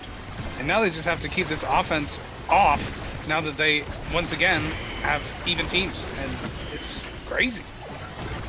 I mean, what a sequence of events I just witnessed. I mean, core flips coming out, strikes going everywhere, red cores here, there, and everywhere, everything being burned, a path splitter going down. Mexi Casual uses the hook, tries to get possession again, does manage to find it, but Sphinx, unfortunately, isn't going to have anywhere nice to put the core and does get punished for it. Core flip coming out from Sphinx is going to try to find it down in the bottom corner. Core flip from Temple Melon sinks it down. I was not expecting that angle. Were you, Malachi? That's the game for cows. No. That was incredible by Tempo Melon. The Among Titans, Mag Souls, peak performance, spark of agility, and they said speed was gone this patch. That's a lie. Absolutely. I mean, yeah, that Asher was schmovin' across the field. It was a sight to behold for sure. I mean, Kelviel taking a well-deserved MVP as well, was all over the field doing everything. I mean, not to say that Sphinx wasn't all across the field doing everything. 264 redirects, 67 shots. I mean, this Blobo buddy was everywhere. And all 5 of his team's goals. My goodness. Sphinx, on the Juno. You better respect it. Ban it. Midfield is the Omni role. They do everything. It's the reality of the situation. They get the kills, they get the goals, they get the redirects, and then they get no thanks at the end of the day. So true. Well, because all the glory goes to the goalie and the forward. It's okay. Everyone plays this midfield for being the hardest role. Game. So that's all the thanks that you can ask for, you know? Yeah, exactly. So congrats to Sphinx for gluing that all together. But even greater congrats to Cows for pulling off a 1-1 series here. So now the heat is really on for both teams. The heat was just on for Cows that one, but now Cows and Munch will have to play for their lives in Nasty. Oh yeah. I cannot wait to see. I mean, this is a game to play for sure. You gotta win here, or it's all over for you, right? This is the end of the line for one of these teams. Yeah, and the train is leaving the station very shortly, and if you're not on it, you're not nowhere. So this is gonna be tense. Get our draft up shortly. We know we're going to Tycho. Oh yeah, we are. My favorite map, Tycho Temple. The map full of funny things that should or should not happen. And a lot of stuff happens on Tycho. KOs, core control, KO and core control. Just a little bit of everything. That felt like they shouldn't happen. Game crashes. Server crashes. Nowhere's no. True. Oh, Tycho that's Temple, right. Tycho Temple has that's OSAS lore. Lots of funny things that can occur using the center drum. So, holy moly! Well, I'm here to see whatever happens. You know. Me too. We're not quite in this draft chaos yet, but I also am a big fan of chaos, Malachi. I cannot tell you. I like it in the core strike field, though, not outside the core strike field. I need to clarify that. On the field, yes. Outside the field, no. No. It does not look like is not Temple Melon staying in, it appears, for this game 3. So we'll be opening up the melon stand. Exactly, but she'll have to bit of a tempo swing, if you will. Break the goodness. Hashtag bring back tempo swing. And let me play X. Keep tempo swing in the lockbox and throw away the key, please. No. Never again to grace the presence of brawlers. That's probably for the best, because if I don't get it, I'm gonna lose to it. So exactly. Yeah, do not bring Yeah, it the back. chat's already saying do not bring tempo swing back in all caps. Keep it. So. Throw it into a giant pit. Throw it in the Marianas Trench. Like, all right, my coin flip tempo swing idea. We're gonna scrap that one because I don't think people will be very happy about that. Now, what's the worst take? well, What's the worst take? I do. Spark of leadership or tempo swing? You be the decider. Exactly. Well, I hate to break it to you, but we are in draft now. Unfortunately. Oh no, I love draft. No, like I said, it's off the game. Let's get into no it. hot takes to be had here. As don't get into it just yet. There we go. Now you can get into it. Now you can dig in. Oh yeah, as Munch. Oh no, that can't. Wait, Yeah, I was gonna say that can't be there right. it goes. Because the Juno was banned by Munch. I was like, that can't be right. Yeah, no. It just took a second for it to update. Don't worry. No. I knew. But on this map, now if Juno had gotten hot shot on this map, definitely would have won that game. I feel, but that is not the case. We are seeing a perfect form and Spark of Agility start, removing X from the equation. One of the best brawlers this patch period. Makes sense. Almost regardless of Awakening start, but even huger on a perfect form start. I think we're gonna see Jules back on the Kazan with perfect form start. That's quite good on Taiko Temple. So I don't think I've ever seen Jules play X before. Honestly speaking, I've only ever seen the Kazan or Julie, so I don't know if the ban is as strong as it is. If anyone could correct me, please let me know. But I've usually only ever seen them play Julie or Kazan, so maybe that ban could have been better used on Kazan. Don't know. We will FC. But let me just let the teams know that we're ready to go. But otherwise, we'll be waiting on them to give their thumbs up A-OK. And it looks like both teams are real quick with the R. So we're getting right into this game, we're getting everybody. Right into it. We're zooming straight in. These teams are they're hot off a couple of heaters. They are ready to send this series to the sun with how hot things are gonna get.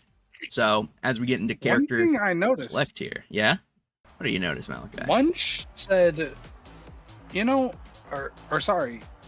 Cal said, we liked that Mako last game that you didn't get to have. We're going to do that again. But what they might not be ready for, Mexicasual's Atlas goalie.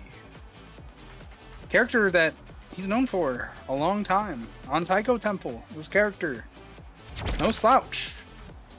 But they will have to fight a fearsome Asher forward on Taiko Temple. So, you know what? I think this is going to be a battle. Battle of all time. Right here, right now. In Nasty. Only one team will be walking away from this one alive. In game. Not in game. Whoa. Seraphim can guarantee that we will be taking out anybody who loses Nast. Turns out the Sword Art Online part we forgot to tell people. It's okay. The Sword Art Online part is IRL. One of these teams is going to find out very soon. Because we do not allow murder. It's not murder. They signed the paperwork. Oh, okay. Gotcha. Murder is KO. already happening. I mean, speaking of murder, there goes Kazan. On Taiko Temple with a low stagger pool like that. I'm not surprised. Yeah, no, I'm not surprised either, as the goal does find its way into Munch's side. The core going through. Fortunately, both of his teammates were taken dangerously low. Had to burn the Atlas ultimate on Sphinx to try and keep him alive. Fortunately, it was just too much to handle. So now we are getting into this kickoff. No clear winner off of that one, but Khalil does, with the tempo they created, find a barrier, but they lose it just as quickly as they found one for themselves, and that's two down already for the Galactic Space Cows. Tempo Melon, though, running this core up the field on this Asher with the core flip, is going to use it right in front of Mexi Casual, but you cannot do that to Mexi Casual. Show some respect, young lady. Take a break, sit down on the bench for 12 seconds as your team gets a power play pushed against them. Victory Bacon going to burn that secondary, trying to find some space for Khalil to run around. And wow, that is unfortunate. Not the sharpshooter that we were hoping for, but not Zay forever. We might find a KO on to Jules. You know, it's not every day you see the caster curse themselves, and I think that's what we just witnessed a little bit of. And I think this play is, that expanse was almost the expanse that Mexi needed, but it just wasn't quite the expanse that Mexi needed.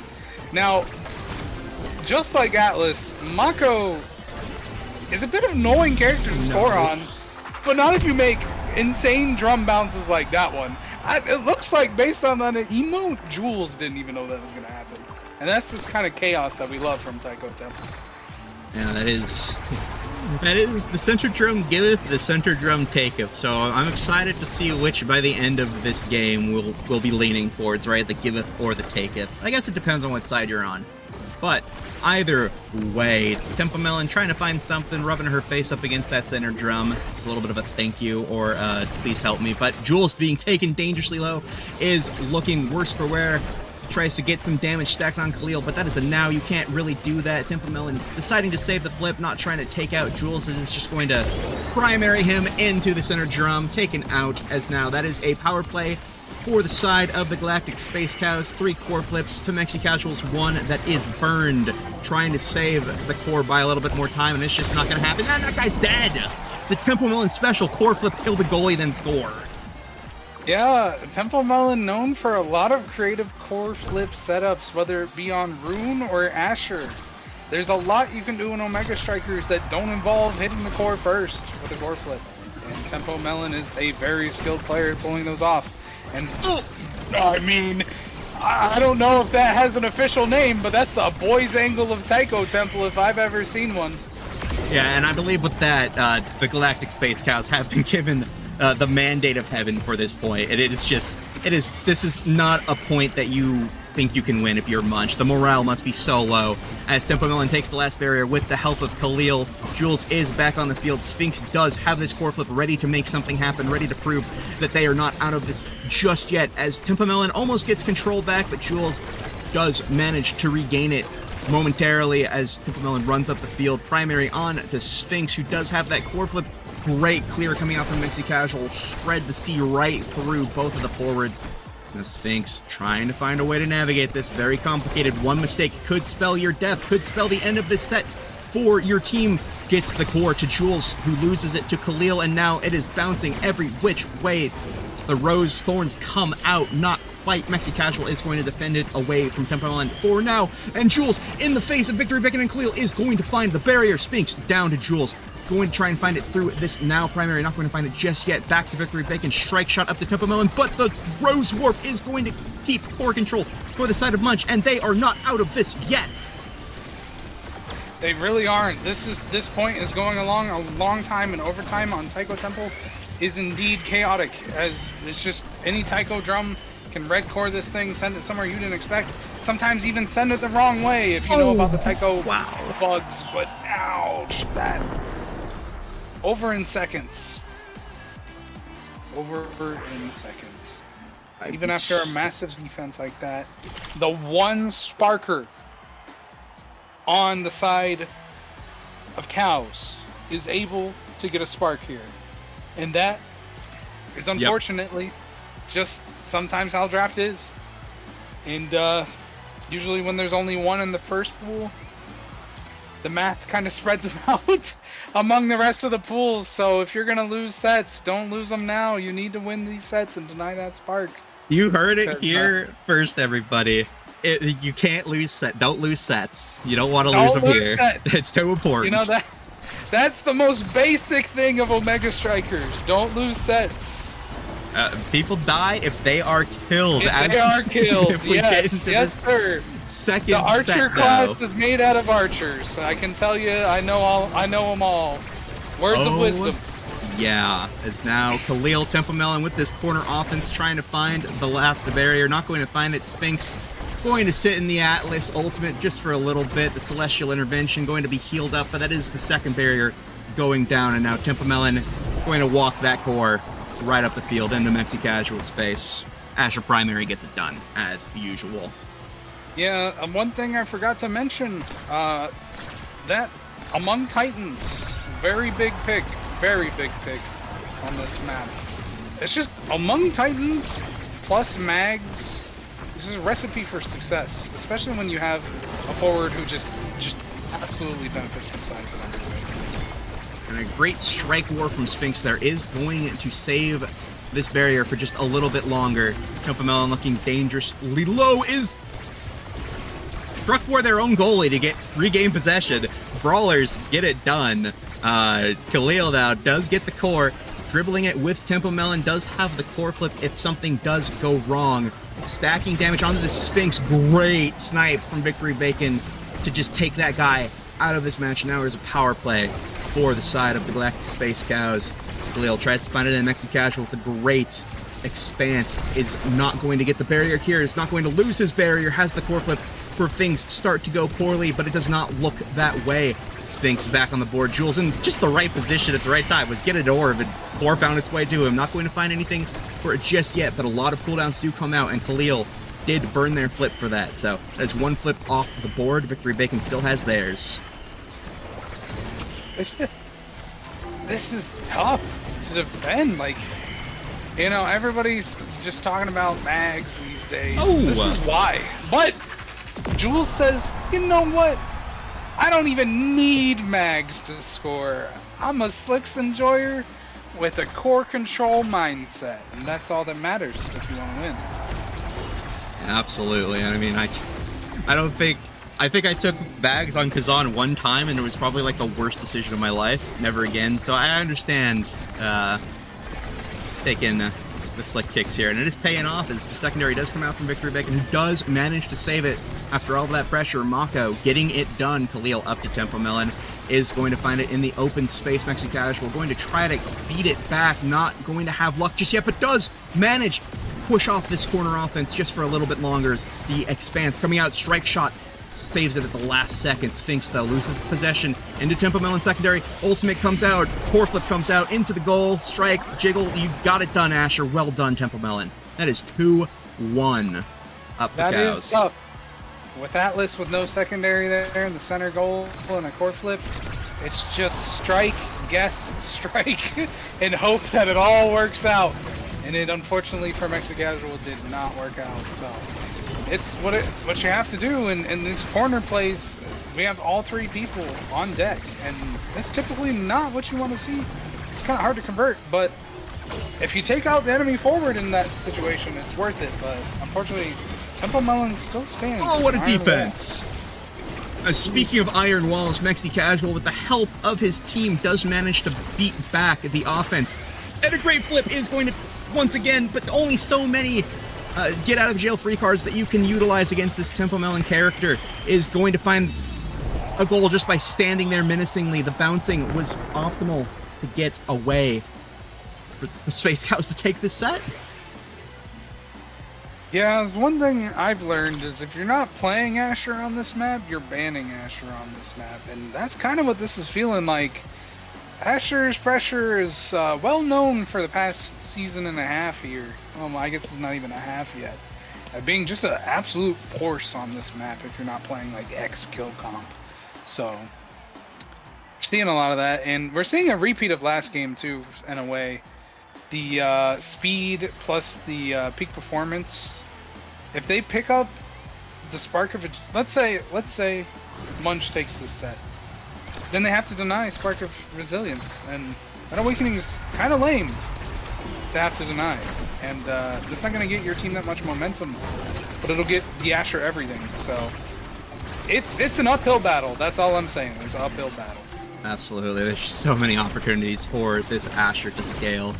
You're just better off trying to focus on yourselves at this point. But Victory Bacon is going to get the core up to Templemelon, but that's two people Templemelon has to fight through and just not up to the task at this time. But Khalil and Templemelon are going to manage to take that barrier with just one strong push against Mexi.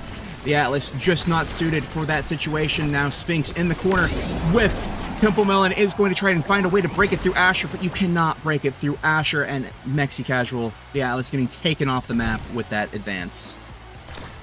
I mean, speed, cooldown speed on Asher is just mental to deal with, and they can just mash buttons. If they're wrong, their midfielder get it back to them.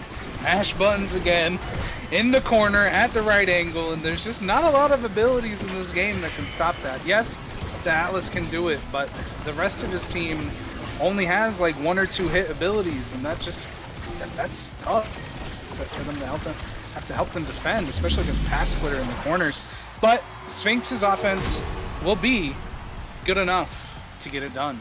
And if we see that more times, it could result in a win for Munch. Yeah, points to Jules there, though. He did manage to take both barriers. Sphinx able to maintain possession for just long enough to get that primary off, and that's a double barrier against the Cows. This could be Munch's way back into this game, back into this series. We'll see, as Temple Melon is taking a lot of damage, does have the core flip, though. If things get dicey, does use it, burns some of Sphinx's HP, but it gets taken out by who knows what. I think it was, it had to be a primary of somebody's. Yes, it was Mexi Casual's primary. Both barriers do go down, though, on this power play from the side of Munch, and that is not what you want to see if you are a Cat Munch enjoyer. I think I'm seeing... Jules does manage to find the goal. Oh my goodness. Well done. I'm seeing a spark of life in this team. I'm seeing the morale from out of nowhere from Cat Munch enjoyers. They know their lives are on the line, and they're fighting for every inch they can get. Absolutely, and I mean, that's a demoralizing double barrier, if you ask me. But, I mean, Munch have weathered much worse storms at this point. Khalil, with the core, is going to find a way to get it up. Mexi Casual, though, is going to clear it out with the help of Sphinx. Crystal Thor is coming out. Mako Ultimate is going to find the clear. Not going to pay for it this time. Temple Melon, though, does have possession. Sphinx with a great Rose Warp is going to keep possession for the team. And a snipe from Victory Bacon off of the barrier is going to send it at Mach 25,000 into the goal. And that is 2-2 with Space Cows at the ready to take this series. You know, in the Animal Kingdom, cats versus cows, if I had to make a victory based on that alone, I'd say cows. But this isn't the animal world. This is Omega Strikers. Oh, it's cooked, I'm afraid. And never mind. Never mind. It's over, just like that. Oh, that is... Asher in the enemy net. What can I say? The story, a tale as old as time. Asher in front of the net will get it done. I mean, wow. What a series to watch. Am I right? You could say that again. A real hot starter into what might have been a bit of a deflator, but it was for one team over the other. But it was fire games, no matter what, from both teams, and that is what we like to see. But yeah, it's staring down a big old Asher who's moving at Mach 10. Not Absolutely. really what I want to be if I'm the goalie. Asher does. If mirrors get it were done. on and I could Asher into Asher, then it might not be so bad. But this is competitive OS. There will be none of that here. And you also can't do it without your your supporting cast, of course. I mean, Victory Baker with those snipes, just impressive to watch, and Khalil Indeed, that was a long ranger right there at the end. That was dancing around the field. I mean, it's just nice. This was Cow's game to lose, and they showed that they would not lose. So well played from them. And a good showing from Munch as well. That was a hard team to fight, and they did what they could, and they almost they took a series, they took a game, so they could have squeaked it out, but not today, unfortunately. You will be seeing Cows later again tonight. So if you were here for the Cows gameplay, be there for that. However, you might have to put your Doritos away because the cats will no longer be munching and nasty. So sad and somber. But Unfortunately. with that, once this replay finishes up, we're going to be swinging just to a quick little break. We get everyone situated on our end over here, get the next game started rolling for you. It's going to be a heater. It's going to be a fun one. All right. So stay tuned. We'll be back. Any last words, Mr. Master X Malachi? No, I'm ready for the break, and I'm ready to see what we got going next for you, and I will be ready to watch that. Oh, yeah. All right. See you soon, everybody.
Welcome back, everybody, to our losers bracket run of Nasty Season 2. I'm Lego Mage here now to bring out the final two series of the night. But first, Dynasty versus Famine F Corp for a spot, a chance to go up against Cyberswipe. We're already getting in the draft here on Oni Village. The Catalyst Spark of Focus start. It's kind of interesting, and you see on the board here, Dynasty banning out the Finny Famine, banning out the Asher.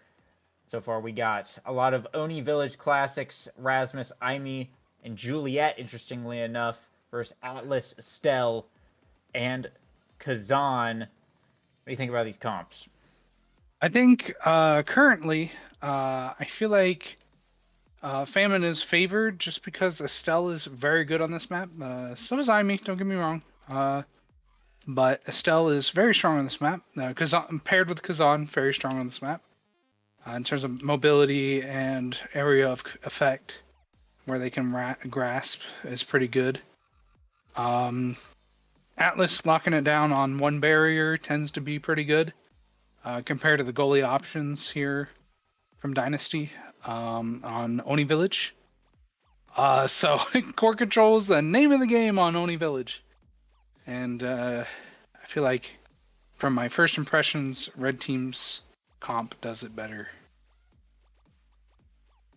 I think it's a little bit more what you would expect, solely because you don't see a lot of Juliet on this map, unless you're really, really trying to push the corner, which, could be the play here.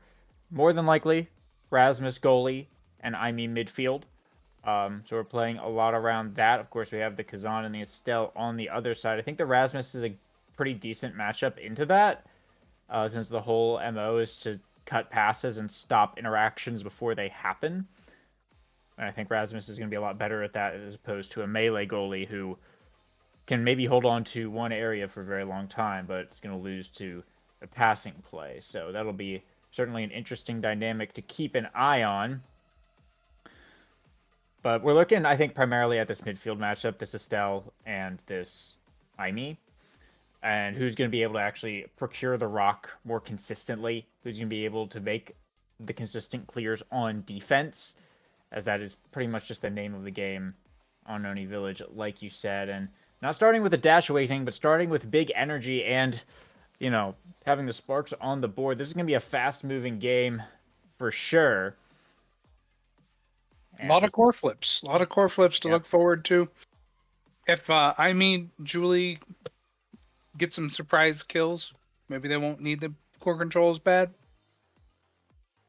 That's one angle to look at. But they are facing down on Atlas, and clutch Atlas revives here on this map can pay off pretty well. I think for Guaimi, who's, I believe, going to be the brawler pick for Famine, they're going to be rocking the Catalyst on the Juliet, and really the name of the game there is to just constantly be hitting things.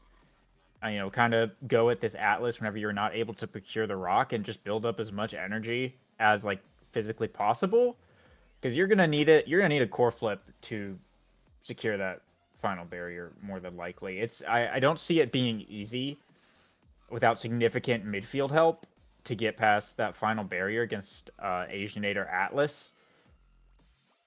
Yeah, so you're gonna have to create some core flips and maybe some tight or wacky angles to try to get around that. Yeah, it's going to be pretty valuable, for sure. We could see some interesting dash punch, redirect type plays, but it's not something we're going to have to be banking on. Especially, I believe Atlas starts with Spark of Cooldown here and then opts into the Spark and then just tries to get the cooldowns back. And it could easily turn into a slog of a match, as Oni Village tends to do. But we're loading in right now, so look at our Awakening picks, our gear picks, though I expect a lot of Mag Souls except for Kazan, as per the usual. And we'll be kicking off game one here. Oh, yeah. We're about to get right into it.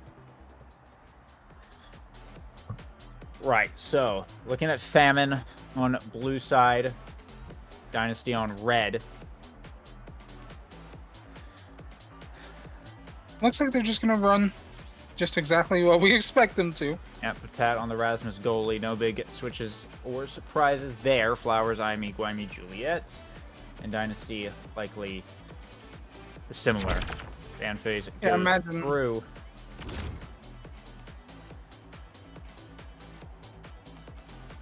I don't think we'll be seeing any role swaps or anything funny now that elimination is on the table for this match.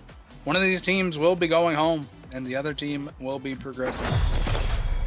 All right, looks like Cliff Asianator going for the Sparks. Everyone else going for the Catalyst. 3 Catalysts rather on the side of Famine is interesting because it's going to be hard to contest those Sparks, but it still definitely can be. I think the only person that would have gone for the Spark there would have been Patat, but Catalyst is still really valuable here. It's gonna be an early double barriers though for Famine F Corp. Pretty big possible momentum. Flowers holding on to the core. Pendulum up from Patat to send it back in. Towards a few more interactions. Swaghammer is able to bring down the first one for Dynasty. Cliff holds on. A nice piercing shot, and that's both sides opened up very early on. A quick strike from Swaghammer to the top corner. Patat cannot reach that in time. And Dynasty Party going to start off with a quick 30-second point in the series. I will say denying Sparks is rather important, especially because Spark of Speed is one of those sparks that exists, and on this map, speed is the name of the game. You can get peak performance and Spark of Resilience, so it's really surprising that nobody on the side of Famine is Spark. I don't know if that was a call that they all collectively made, or maybe somebody went rogue, but we'll have to see. You see our first KO come out there, and a quick barrier from Guimi, insta-flip. It's going to sink it right in. They're going to play out of the Swaghammer book right there. Tie it up, Famine F Corp. 1-1 now. I mean, Yep, it's the surprise KO comp or the core control comp. That's basically what we're going to see a lot of this game, I think. Yeah, and this is where we get into the nitty-gritty of it. I think you got to give it to Dynasty for having the better team composition here. Just overall, I think Famine are going to have to rely on a lot more sort of fluke plays to be consistent. Like we said earlier, rely on that forward core flip more than anything, whereas Dynasty don't really have that obligation, and Estelle and Kazan can just kind of play their normal flow chart and find pretty decent success on this map. So I think it's a bit of an uphill battle here for Famine F Corp, but if they are able to win this first set, it could be pretty big, though. Back to the Spark thing, they're not going to get huge amounts of denies in that direction, so Dynasty also have like a lot better scaling. Oh, absolutely. I agree. And not only that, but I think like it's just the way that Kazan plays into Rasmus. It's kind of like Rasmus, like I've said before, is his strike primary isn't that reliable. But like Kazan's kind of is, especially when he's on top of you. I know Rasmus's strike secondary pretty good, but the timer is much longer, and since Kazan has way more abilities, it's a bit harder. But especially with them having the ability to core flip, and looks like Asianator is. The fact that they held that was a bit incredible, I'll have to say. Yeah, but it's an open goal for Dynasty here. Guimi is down a flip. Swaghammer still one available, but got to get through the second barrier. A glitch pop from Flowers to the top corner. Guimi not able to get a hand on it. Cliff going to bring it down for Swaghammer. Going to set up the strike, and that's a barrier gone. Core flip from Swaghammer to the top again. And that one's going to be good. Dynasty Party will bring it to set point. You know, it's something I've seen in a lot of games, and I've said a lot of games, is maybe the way this comp can win is if they just not let Kazan play the game. And that tends to be the how to beat Kazan, the strat. You kind of flowchart how to beat Kazan is just hit him as many times until he can't hit anymore. And, you know, maybe not. Maybe they can just out-core control the core control comp like we just witnessed. Yeah, that was a really nice punch there from Guimi to get that barrier. Like the very tip, the corner of that actually hit that, and then the rebound set them up in a very good spot to find the barriers. I mean, tied up now, 0.5. Could be an important first draft here, depending on what shows up. Obviously, both teams are going to want this, but it's a quick 2 barriers gone on Dynasty Party's side of the field. Chat with the core and a flip available. barely gets out of that one a favorable angle. We'll keep the barrier alive. Cliff and Swaghammer still with the pressure on. Core flip from Flowers looking for the pass, but Cliff's going to flip in return. Swaghammer kind of hurt here, but we'll get the orb. Stay alive for now. Flowers cutting the pass. A pass to Guami. Look for the dribble to the bottom corner. The expanse not big enough, and that's going to be Famine F Corp. Taking set 1. I think Flowers the MVP, it looks like. In fact, it will be. This could be an important draft depending on what shows up here. Sparks, we see Rapid Fire, Primetime. Fight or Flight is absolutely huge, and that looks like that's actually going to be the pickup. And I think that sounds good to me. Oh yeah, Fight or Flight's going to give this IME so much presence in order to, get whatever position they need to be in. Juliet getting the classic Juliet 1-2 punch as Estelle is leaning into the Sparks and forfeiting the 1-2 punch. Which isn't really Estelle's best awakening, unless you get those quangles off. Primetime, pretty huge on a character like Kazan. So, we'll have to see if all of these can change up what we just saw in the last point. See if they can keep the momentum that we thought the red team was going to have. See if they can pull it off and take a little bit of that momentum back from Famine. Yeah, there's a lot of good options in that draft. I think Dynasty comes out a little bit on top, mainly getting that prime time on Swaghammer, and Cliff is definitely starting to scale more now with the double spark. This puts Famine in a situation where they kind of have to deny the next spark or two to prevent Cliff from either getting really fast on a lot of cooldowns or just even more cooldowns. If the spark of agility is really what they're looking for, though. But 2 barriers down for Dynasty, defending the open goal. Patat with the core trying to get it back over. Cliff burning the flip to get out of there, but gets punished. Guimi with the KO. Burnt the flip for it. Power play for Famine. And now Flowers looking to work her way up the field. Dash punch shut down by the Expanse. Patat bringing it down to the bottom side as we go into overtime. A pass up to Flowers, and Cliff back online at the perfect moment. Swaghammer trying to dribble up the field. Cliff right behind him, trying to back him up. A lot of damage coming in. He's got to burn the flip to stay alive, and a flip here from Flowers is going to be blocked by Asianator. Guimi with all the momentum, but doesn't find the point. However, it's Swaghammer who's taken down, and another power play for Famine. Asianator burns the flip to buy a few seconds, but Flowers is bringing it down to the corner. Guimi gets the shot, but Kazes it just a bit, and have another chance to strike war 1 on the defense for Dynasty. Will hold on for just a bit longer. Guimi, another dash punch goes wide. Patat going to send it back in, though. Another Expanse, and they still kick it past Asianator. Flowers with the glitch pop to the top corner, a shot to the bottom. Finally, the pass to Guimi connects, and Asianator has nothing left. Famine will take the point after a bit of a slog there, but the pressure stayed on, and they closed it out. That Atlas Expanse was just hit with so many abilities from the Juliet, and that's what really makes it strong. But to counterbalance that, the dev team obviously gave Atlas longer cooldowns so that he can't do that all the time. And clearly, when Atlas is out of abilities, it can feel really bad to play. And these power plays are making it really hard for a core control comp to control the core. Because honestly, sometimes all you need for a core control is just a pass. And when the passes are good, the points are good, just like that. And not even really a pass there, just Flowers cyber swiping to the right spot and then insta flipping. Cliff on respawn started throwing out hitboxes, and Flowers able to get it through all of that. Famine F Corp off to a very solid start. Well, not really solid, really solid start to this game 1. We thought they kind of were on the back foot coming in, but so far they've got all the momentum. Continuing to keep that up here as Tat gonna burn the flip to try and rotate it around, but it will be Cliff actually bringing down the first barrier. Flip here from Guimi, shut down by Astral Projection, looking for the punch on the rebound, but gets nothing. Now Cliff and Swaghammer trying to bring down this barrier in time, but it'll just float right back around. Raginator will have to make another rotation here. Clutch ultimate by Atlas there. Yeah, I gotta say that's something we haven't been seeing a lot of. I don't think I've seen a lot of Atlas ults at all, which I get. Atlas can feel like a character who just has his 2 abilities, and they do a lot of work. But I feel like against the comp that Famine has, the Atlas has to utilize that a lot more, well-timed, I'll say.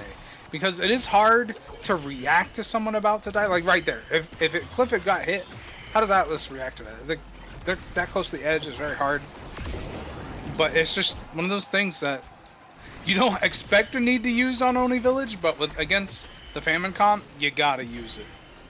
Power play for Dynasty, though. They'll get the barrier here, but Sat trying to hold it down. Swaghaver luckily casts it just a bit over Cliff, able to recover the core. A piercing shot will be able to send it through. Dynasty Party be able to put some points up on the board here, but it feels like they're the ones battling back at this point. And it's still an energy advantage for Famine. A goalie and a forward flip available would be invaluable here as Guaymi right now forcing Aginator to burn some cooldowns. Only one barrier down apiece to start off this 4th point, but Famine in a very favorable position. You know, it's something I find myself saying a lot is on Oni Village is like, is this the first set? Because, or you know, that was only the first set, I should say, because it feels like it goes on and on because you're constantly struggling to maintain the core, and like right there, it's just once they have possession, they just use it so effectively, and you know it's less work for them if they're scoring faster, and it just, you know, you don't feel like you're going through a huge slog. Like right now, they probably feel like this is as long as any other game, so it's going well for them. And no sparks showing up here, but we do have another thing on the board. A couple of size awakenings for a few size fiends in this match. It will be peak performance going over to Cliff. That's going to be even more potential scaling. Now either spark is going to be massive for the midfielder. Demo going to get picked up here. It's going to be a double size deny. I think a smart move from Famine to limit Swaghaver's ability, but it will end up with heavy impacts regardless. So still more cooldowns, but luckily a little bit less area of influence. A hard draft to deny Kazan on, and we'll have to see how well it pays out. With how quickly Famine have been getting these barriers, though, I think the demo will actually be pretty favorable on Flowers here. A huge KO from Guaymi out of nowhere onto the goalie. Catching Asianator out on the line. Wow, and they'll take the point off of that one really quick.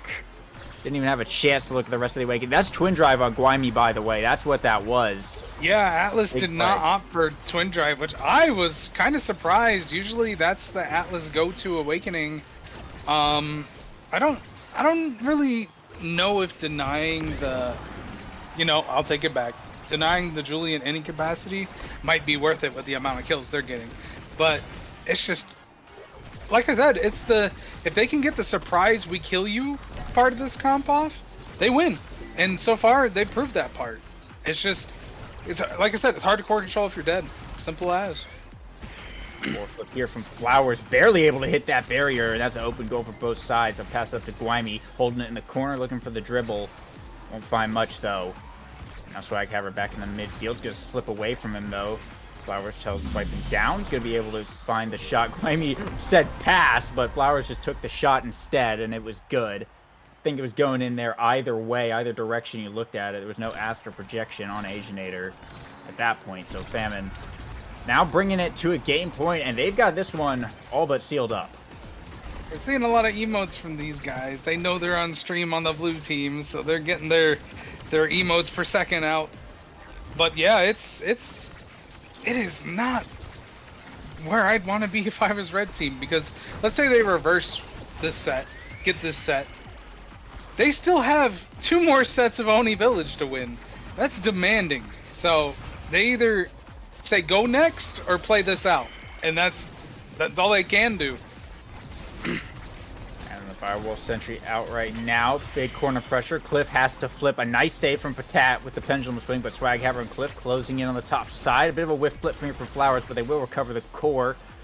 And scratch that. It'll get rotated back around for a second. Swaghaver dribbling well, pushing to the top side. The top spin, but Patat able to burn some resources and get it out of there. Swaghaver trying to force it into the death touch. Almost becomes a death sentence, and it does. As Cliff with the piercing shots able to catch him out.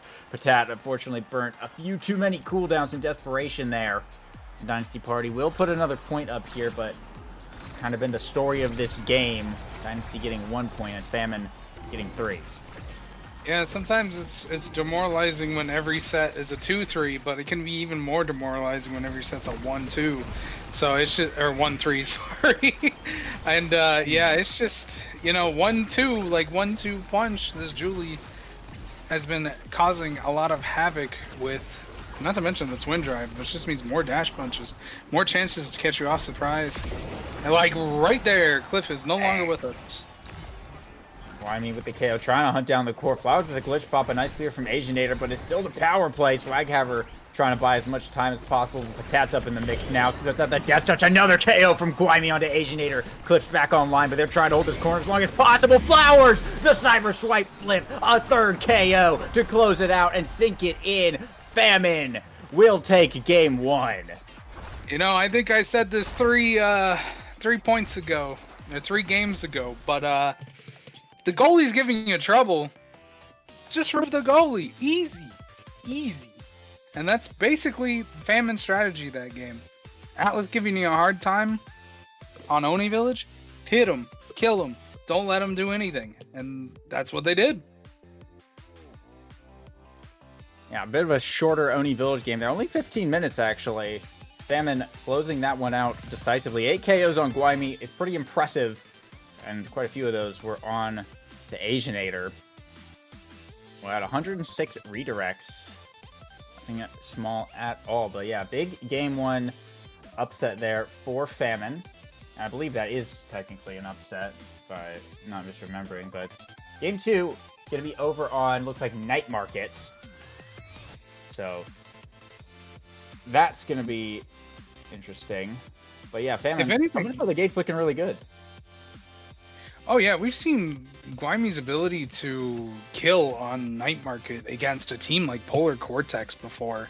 So if Dynasty Party is playing against them, they're going to have to play like very, very good. They're going to have to do like a Polar Cortex impression in order to get out of that pressure, because there's going to be a lot of KOs this game. And I know we're on this patch where that's normal, but I feel like we're going to see extra KOs on this map is what I'm saying. Now, that Juliet might be a little bit scary, a little bit of a problem to deal with if it ends up going through again. We saw Asher get banned out last time, which I think is Guaymi's more popular character, I want to say. But, I mean, it's hard to ban a brawler. It's very hard to ban a brawler. You have 3 or 4... Every brawler has, like, 3 to 4 picks that tend to do very similar things, and it's just difficult to pinch them particularly well unless you run a double brawler comp or something yourself. So I think we're beginning to see a little bit of an issue arising for Dynasty.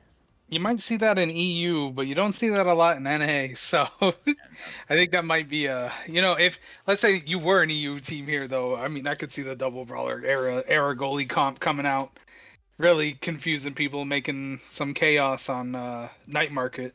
Or I don't think era goalie is that bad compared to other maps, because you can send NATOs down a lane with your forwards and maybe make some kind of interesting play. But and because speed gate and all that, and have you seen it here in like Nassau where goalie will play era double brawler on this map and it works out, but it really only at the upper levels is it consistent, I would say. So will we see it here? Probably not. Could it happen? No. Maybe. Yeah. This is Famine's map pick. Dynasty picked Oni Village, so Famine feeling a little bit more confident here. We'll have to see our starting awakenings when they end up pulling those out. I think that could influence a lot. I mean, the Catalyst last game certainly did quite a bit. We said it at the beginning, Guaymi's going to be using the core flips to like get everything, and that's pretty much exactly what we saw. She used them very efficiently and got something on basically every flip. So definitely scary, but there's a lot of midfield options. There's a lot of goalie options. We don't have like a big Luna moment necessarily here unless we end up getting Deadeye or something for Patat. So, I mean, that's always an option that could show up, but I think more than likely we're just going to continue to see the Rasmus goalie. Asianator more than likely just going to keep rocking the Atlas because they'll probably keep the Finny banned. I think that's like the biggest... I think that's the most like instantly notable thing on Dynasty's party, unless you're trying to ban out Swaghaver, is you just ban out the Finny. So yeah, Asianator's very famous for that Finny, so That can turn any comp into a kill comp if you play it right. So, well, maybe not a comp with like Era now. That might not be so kill heavy, but it definitely is options. But a lot of teams this season have not let the Asianator Finny fly. I don't think we're going to see it fly this game either, I don't think. Yeah, it's been a Especially not popular on Night ban Market. for sure. Night Market But makes KOs easier, so. Another one character we haven't seen this series yet because we played on Oni Village is X. He's a very popular character this patch. He's very good and highly contested, and this is sort of his map. Swaghaver has a pretty mean X. I'm pretty sure Guaymi can play X as well, so yeah, I think when you're looking to ban against Dynasty here, you have the Finny like we said, but you also have the X that you have to worry about just becoming a bit of a problem. And Swaghaver can make some pretty good moves. You know, they didn't hold it down on Oni Village, but Night Market's kind of a different story. Depending on what our start is, if we do see Cliff maybe go for the now or the Era even, it could be it could be the route that Dynasty goes here. Era X definitely fell out of the meta. We actually had the draft. It's already ongoing apparently. It's Spec training Titans. Dynasty banning out Rasmus against Patat, and Famine will stick with the Finny. It will be a first pick X for Dynasty. I kind of predicted that. Meanwhile, Luna Vice here for Patat and Flowers. A pretty devious pickup there on the Spec training start. I really like that.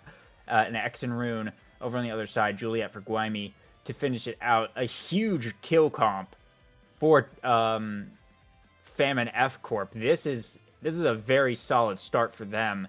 Indeed, having the Atlas on Asianator will help out, but it could be a rough moment. You're going to rely a lot on that. You're going to rely a lot on the Rune Banish to try and get you out of sticky situations, but Happy Star is going to be really dangerous here. Yeah, if there was ever starting awakenings to describe this patch, it would be among Titans specialized training, because one of them is the way to get speed in this patch, and one of them is the way to just completely annihilate the enemy team on this patch. So it comes to say, do you go triple among Titans and try to just outmaneuver the damage and keep core pressure? Or do you try to lean into the damage yourself? It looks like Famine is going to completely all in the damage. And it seems like Dynasty could go either way if they wanted. But I think X will probably still go. Oh, you know what? This could be 2 among Titans and a Spec training, which could go hard, actually. I think that's more than likely what's going to happen, but the thing we got to obviously look out for is Famine is going to dump all their damage into Swaghaver set 1 and just literally kill him as many times as possible and prevent that guy from ever scaling. Oh, for sure. Famine is going to keep this guy at the back of the draft permanently, not on the field. That's the plan. That is the plan. I think it's a good plan. I think it will more than likely work. Dynasty, their MO is keep Swaghaver alive and have him basically sit on top of Patat so that the Luna can't do anything other than try and Crater Maker herself to get the X off. I just hope you have enough energy to dodge it and shut down Patat that way, and then just kind of win the core control battle on their side of the field. So that's really what we're looking at. It's going to come a lot down to if Swaghaver's able to do that and survive, Dynasty will be able to win this. If Famine are able to consistently kill Swaghaver, then Famine are going to win this. Yeah, it's Spec training start. It's definitely a win con in its own right. And against a team like Luna Vice, and you know what? My prediction was right. It's the double among Spec versus the triple Spec. So let's see if the double among Spec can pull it off. It's definitely a cool comp. You feel good to be the X when you're alive, so let's see how live he can be. So far, pretty alive. Not too much coming out in this first point. A nice boost here from Patat, but a good reaction from Asianator. Barrier up, the double banish coming out from Cliff. Will be a double pillar. Flowers won't pick up the KO, but will deal quite a bit of damage to the Vice. Now Swaghaver and Cliff with the core. They will find the stagger here, get the barrier. A nice evade from Swaghaver as well. And they're looking to find the point here. Guaymi with the core, but Asianator able to procure the rock, rotating it around with Cliff. Swaghaver up on the top side now. Gets caught in the Mini Nova. A huge call out from Flowers onto the Bull Rush, and that's going to be a KO onto Swaghaver. The power play for Famine F Corp. Guaymi with the flurries picks up the second barrier. Crater Maker comes down to double from Patat, and now the power play continues. Patat with the core, bringing it back on up. Guaymi not quite able to catch it, but Patat boosting in, has a flip available. Not going to burn it here, though. Flowers a pass to Guaymi. Asianator a nice strike shot. And it'll be back to neutral here. Swaghaver with the core. Core flip from Patat to rotate it back around. No one there to catch it, though. Going to bring out the banish onto the core, into the bottom corner. Swaghaver can't quite grab it. Another pillar to send it in. Swaghaver will get it that time to the bottom corner. Dynasty Party will strike first. When X is alive, I very much see them pulling off a lot of the carry in this game, just like you predicted. But these one-shot ults without evading, that's just like that. Bang. You know, you don't even need to stagger your opponents in this game. So just having enough knockback off the spec training this early is all you need.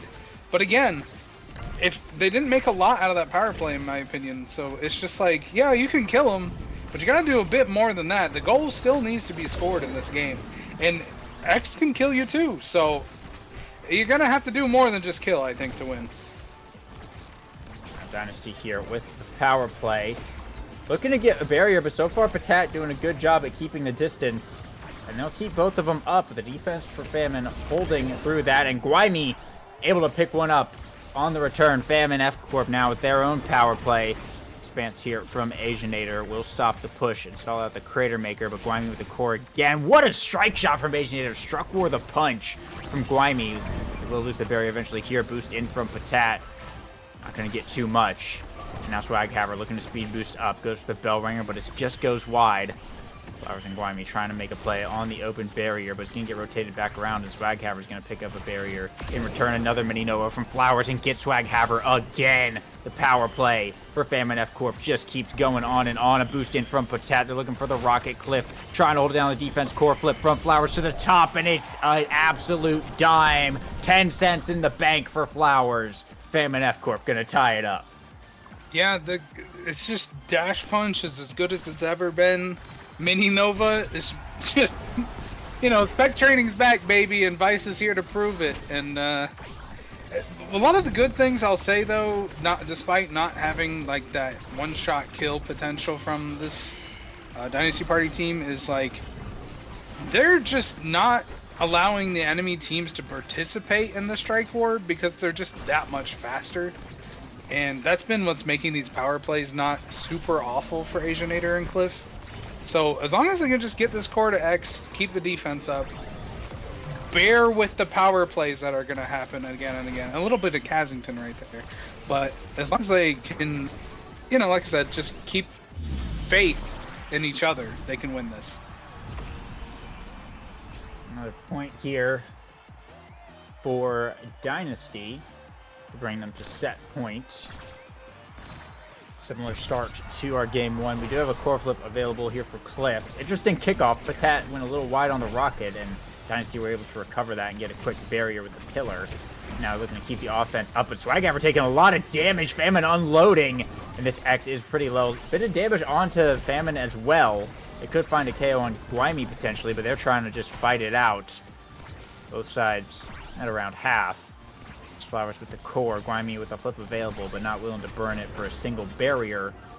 It's a good move. Swaghaver going to lose the strike board there. As Patat going to boost to the top side. A nice ass projection from Asianator to make the save. And now Cliff in the bottom side, trying to keep the corner. Doesn't find the strike though. He's got to evade the Thunderstruck and gets back to Guaymi, who stalls out the core flip. Finds absolutely nothing with that. No one able to get some big pressure going, but finally Dynasty will bring it up into that bottom side. The barrier's gone, but Swaghaver almost dead. Evades the rocket, evades the Thunderstruck, but just trying to stay alive right now and find the point on the open goal. Cliff desperately trying to get it back up to him to go into overtime here. Swaghammer just running around and dodging abilities more than anything. Cliff with a bounce. Swaghammer looking for the strike ward, but Patat gets back in time. I'll have to wait just a little bit longer. Cliff once again with the core. Into the bottom corner. Barely survives the dash punch. That's up the pillar, but Patat's ready for that. And the core gets back to Guaymi here. Swaghammer still really low and trying to live. But Flowers bringing down Dynasty's final barrier. Swaghammer is staggered. Core flip here from Flowers. Doesn't go very far, but a Thunderstruck to the bottom. Cliff steals it away, though, and sets up the pillar right as Swaghammer dies to send it past.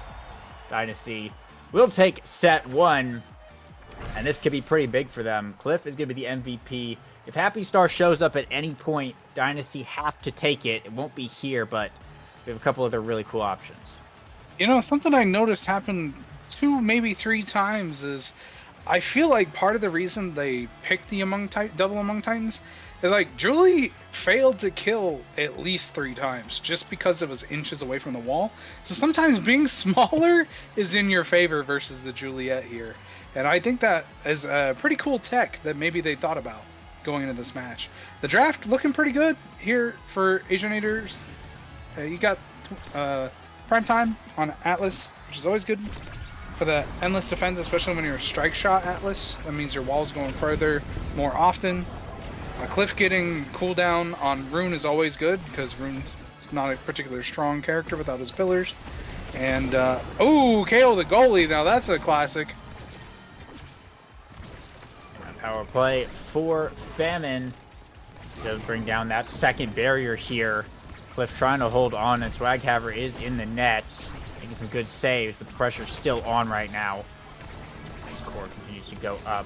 Will make a good rotation, but clear back out to Guaymi. Shut down by Asianator here, but Guaymi gonna punish Cliff in the midfield, and now it's another power play for Famine as they're looking to get it past Swaghammer. Guaymi trying to make a breakaway here. Flowers trying to catch back up to the core. Big speed boost on Swaghammer, but takes so much damage. The Atlas ult comes out, still staggered, but will get revived at the last possible moment. Guaymi, though, with the core available. Dash punch KO and flips it for fun.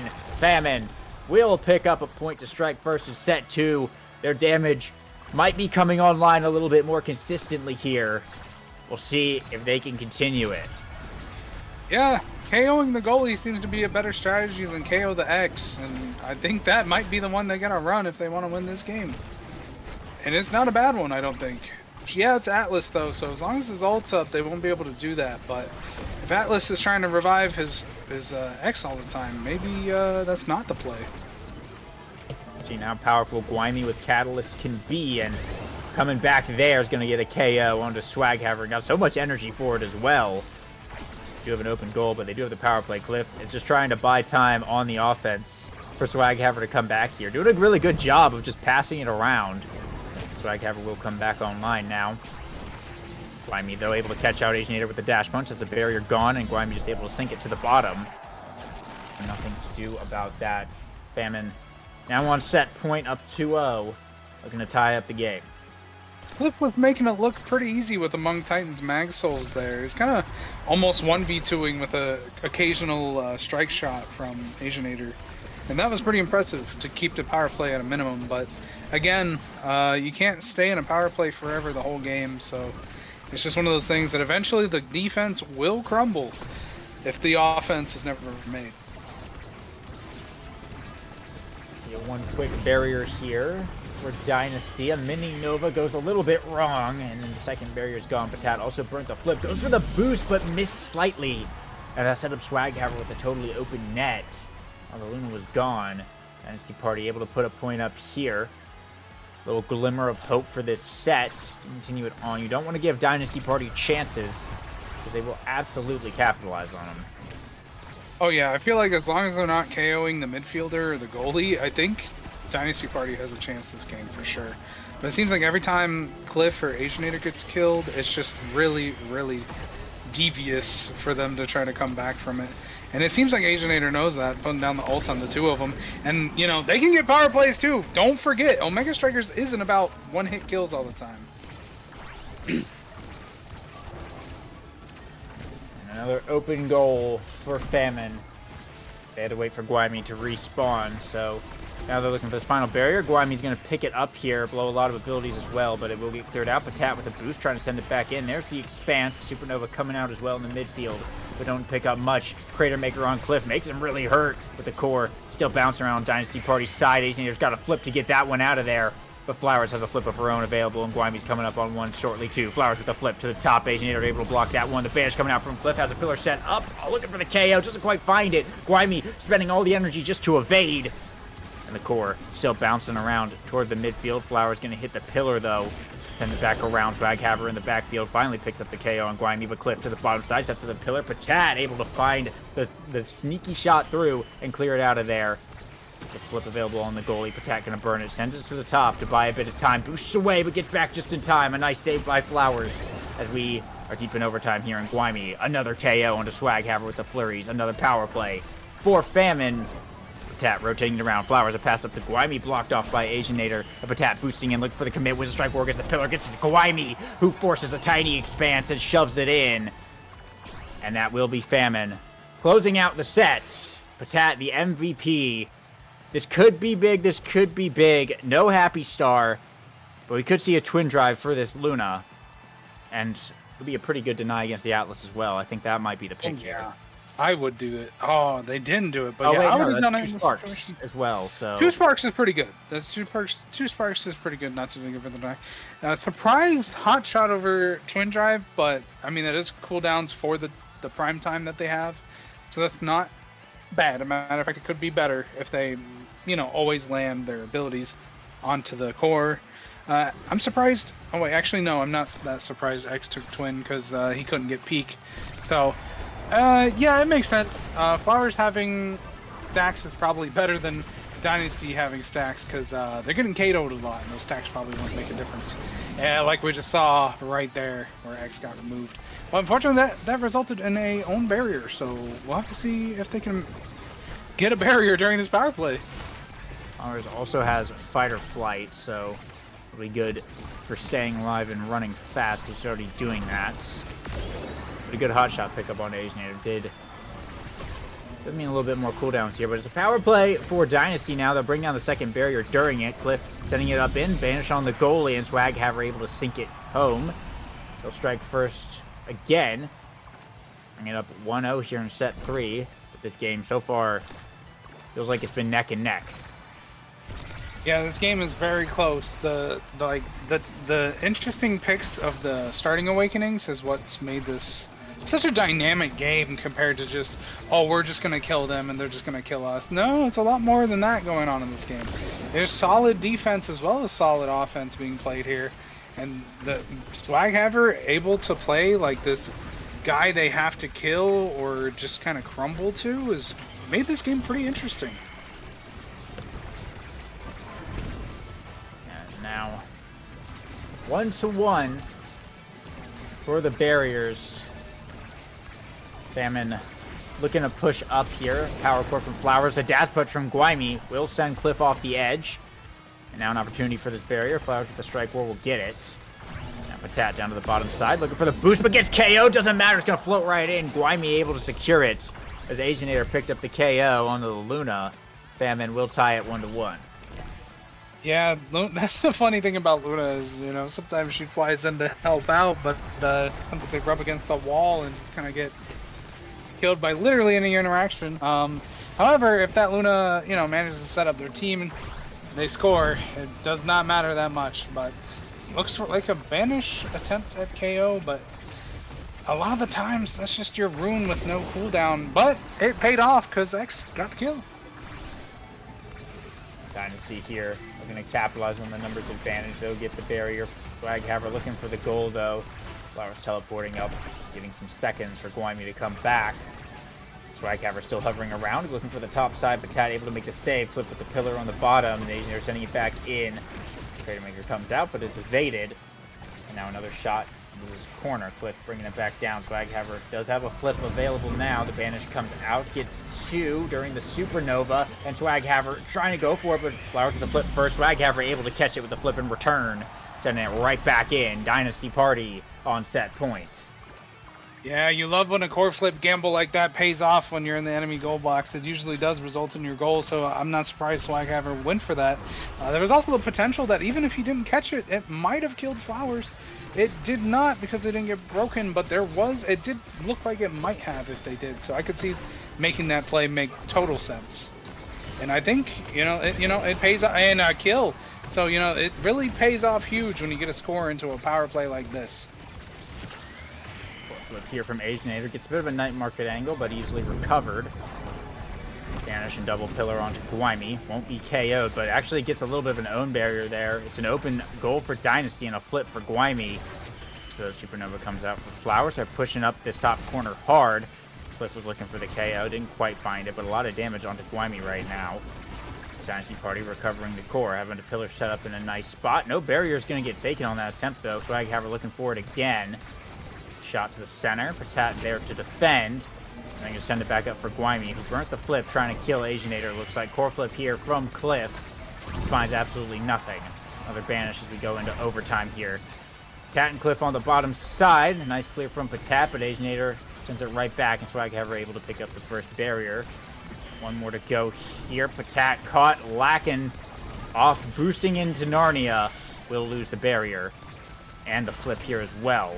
But Gwaimi with the core, with the dribble, Aginator makes the rotations happen. A Supernova comes out, but the expanse is still up, and Gwaimi getting shut down on the dash punch attempt. Might have another opportunity, though. It floats in. A Thunderstruck not quite going to find it, but Swaghaver with an immaculate strike war against Patat. We'll send it in. Dynasty Party. We'll take another one. Yeah, when you've made your X as large as you have, it is hard to strike him when you're just a little Luna like that. So, even though Luna's hitbox is the same as everyone else for the strike, but it doesn't always feel that way when you got a giant X on top of you.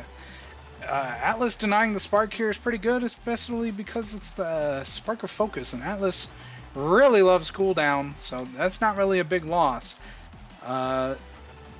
We're seeing cooldown / damage on X, pretty good. 1-2 punches, hot shot at home for Rune, so that's always good for Rune. And it looks like Gwaimi went for, I think the Stagger Swagger was for speed, which is, one of the best stats in the game. So it's not a big surprise. They're not exactly getting Stagger killed or anything like that. They're just getting wall killed, so you probably won't give them anything else but speed. So we'll see. The Deadeye on Patat is pretty darn scary with the double spark spec training. It is a first point, though, for Famine. Yeah, they got some really good awakenings this draft for sure, and that Stagger Swagger is definitely really, really helpful for keeping Gwaimi alive. Flowers as well with the Super Surge.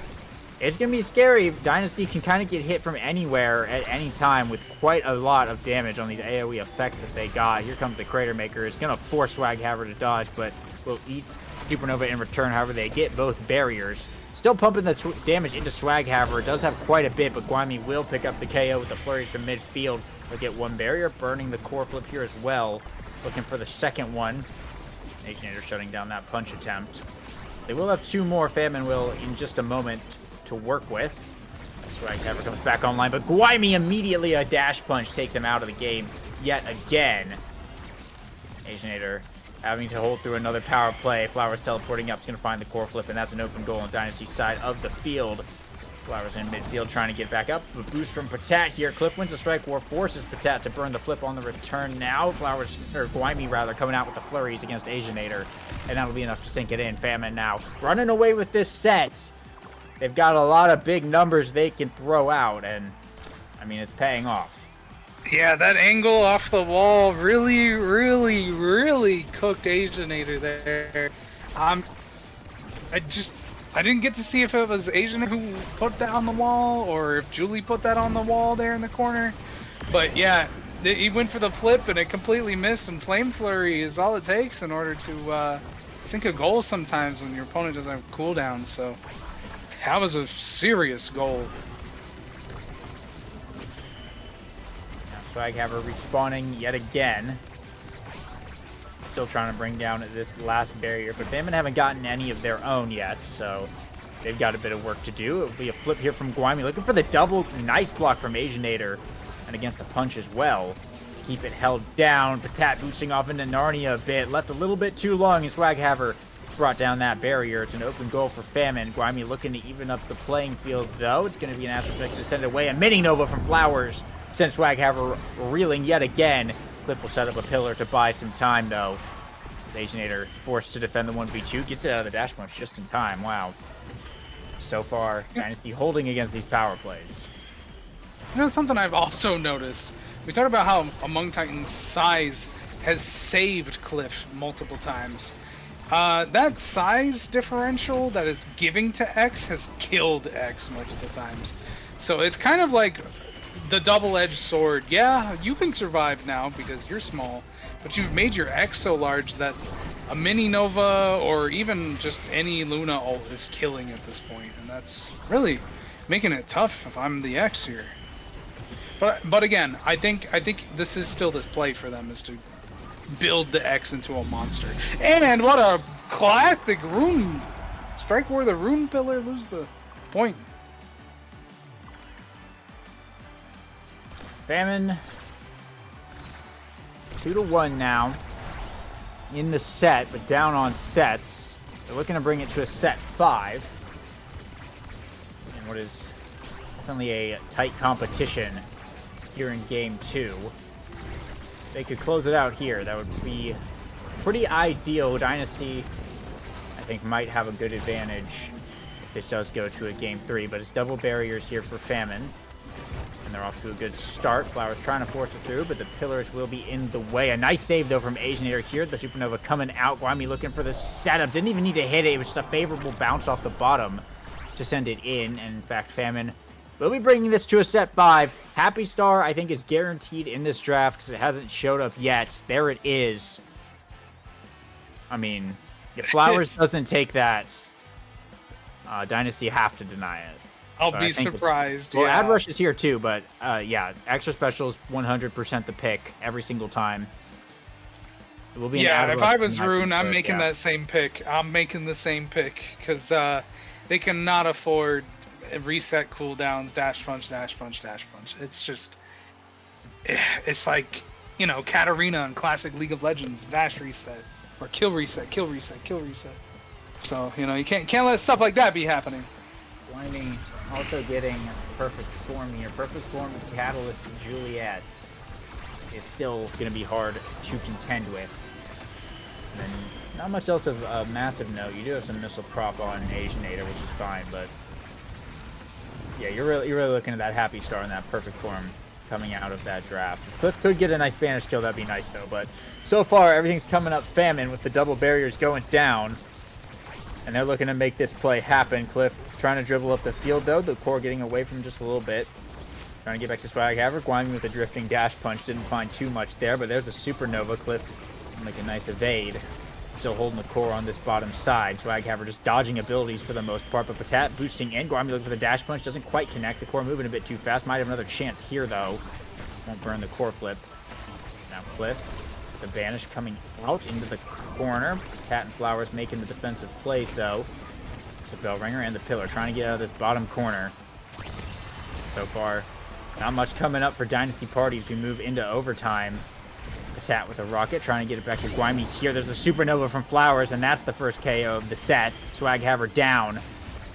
And they're trying to make it in. Boost from Patat. Misses it barely. Has to eject button back. Has the flip available to save it, though. This is still a dangerous situation for both sides. Swaghaver coming back online now. Patat with the rotation, getting around the world, but Cliff gets caught in the Crater Maker. It's another power play. Grimy burning everything. Ball in the expanse. Aginator blocking it all. He's the wall. And Flowers not able to do much either in the power play. Swaghaver back on the defense. Not letting Grimy touch this core. Good positioning from the Brawler, but now Grimy with a chance to dribble into Dash Punch. That'll do it to finally sink it in. Famine striking first in set 5.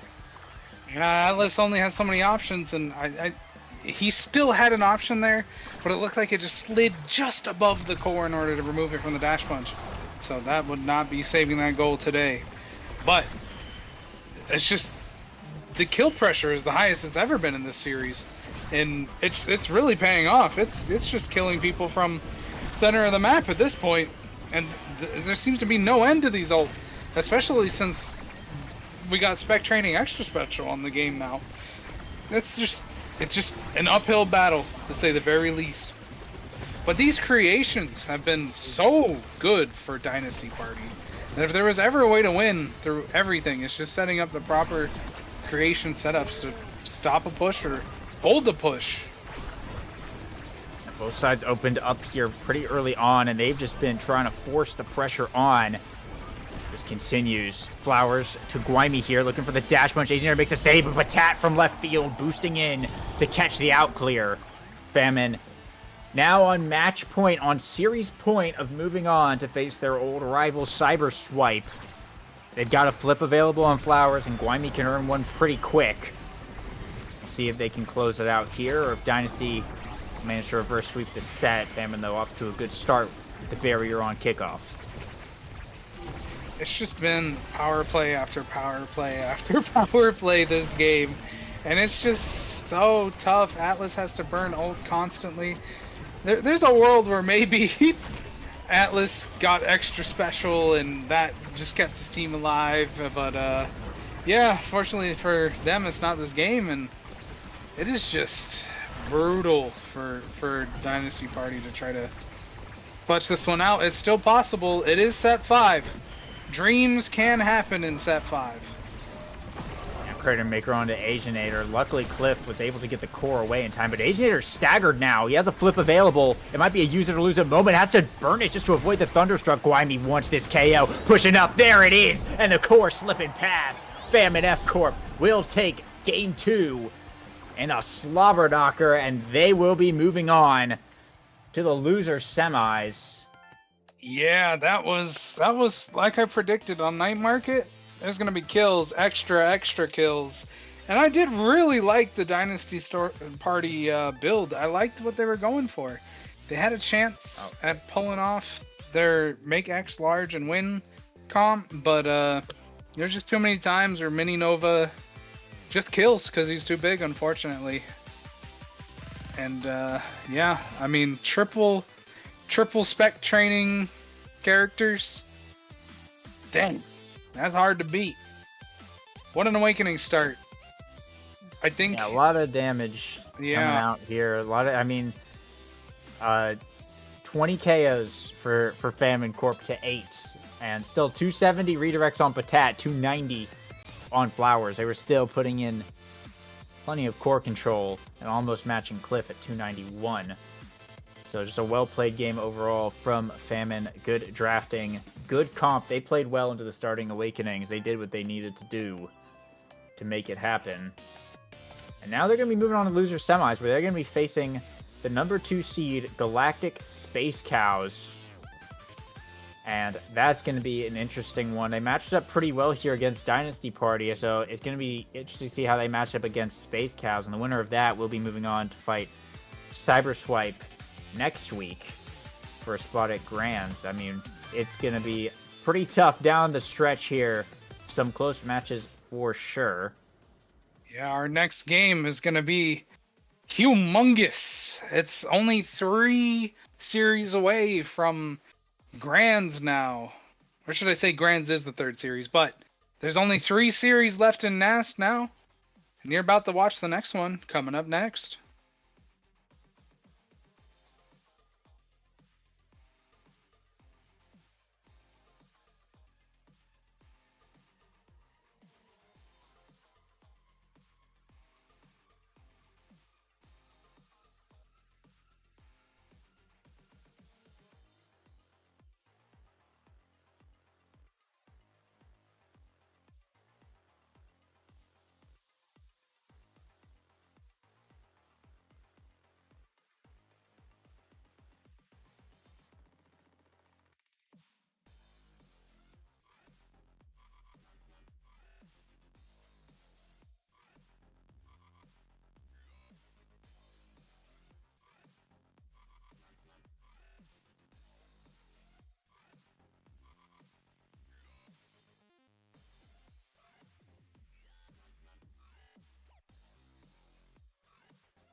And welcome back to the losers semifinals.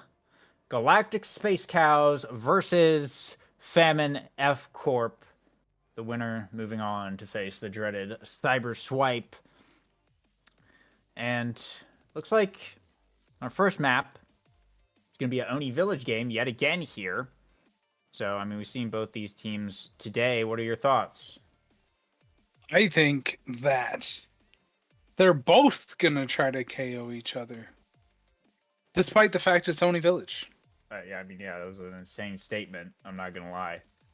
Hey, it might be less insane when you were. Well, actually, no. It's more insane because it is Oni Village. Yeah. But I know these teams well enough to say that they'll probably be going for kills despite the fact it's Oni Village. We got our draft here. Hotshot, Demo.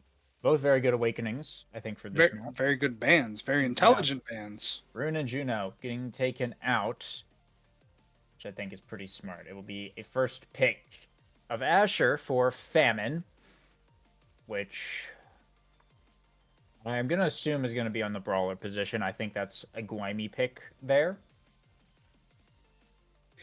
Yeah, that tracks for Famine.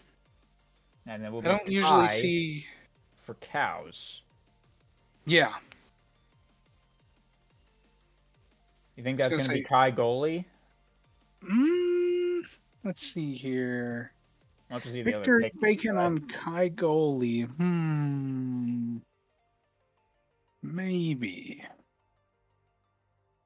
I don't see it off. Pickup as well. That is a Tempo Melon brawler pick, I'm pretty sure. And I mean, I think that's to be expected. I wouldn't be surprised if we saw Kazan come out the other side, but actually it's a Juliet. Never mind. Juliet and Asher. So it's actually more than likely going to be Asher goalie for Famine, which is interesting. And then it'll be Flowers on the Aimee and Guaymi on the Juliet. I mean, we saw Guaymi have decent success with the Juliets earlier on this map. So I think that makes sense. Meanwhile, it looks like it's going to be Mako goalie for Victory Bacon and Kai midfield. Once again, I give the comp side to Galactic Space Cows here, but I think Fam and F Corp have proven the Aimee Juliet on this map is a thing that they like to run, and we'll see if it finds success here as well. Yeah, their surprise you're dead now comp worked quite well last time on Oni Village. Can it be a twofer? I'm not sure. The hot shot start, the core can easily get out of hands fast on Oni Village. So that really, again, this Awakening start doesn't really lean towards KO too much. So I don't know. It works once, but can it work twice? That's the question. And I think Cow is a relatively adaptable team here, and they have a good comp backing them up. They could find just as much success, and you have the side start on the Rasmus as well, which is extremely helpful. It will be slick kicks for Tempo Melon. Mags on the midfielders as well, and just the brawlers going for the demo. Everyone else on the hot shot. That all tracks. As we get into game one here of our semifinals loser side matchup. Looks like Victory Bacon had to sacrifice that barrier, but it is better than accidentally losing both, so can't really blame him there. Yeah, with two melee goalies on the field, I think we're going to see quite a lot of that.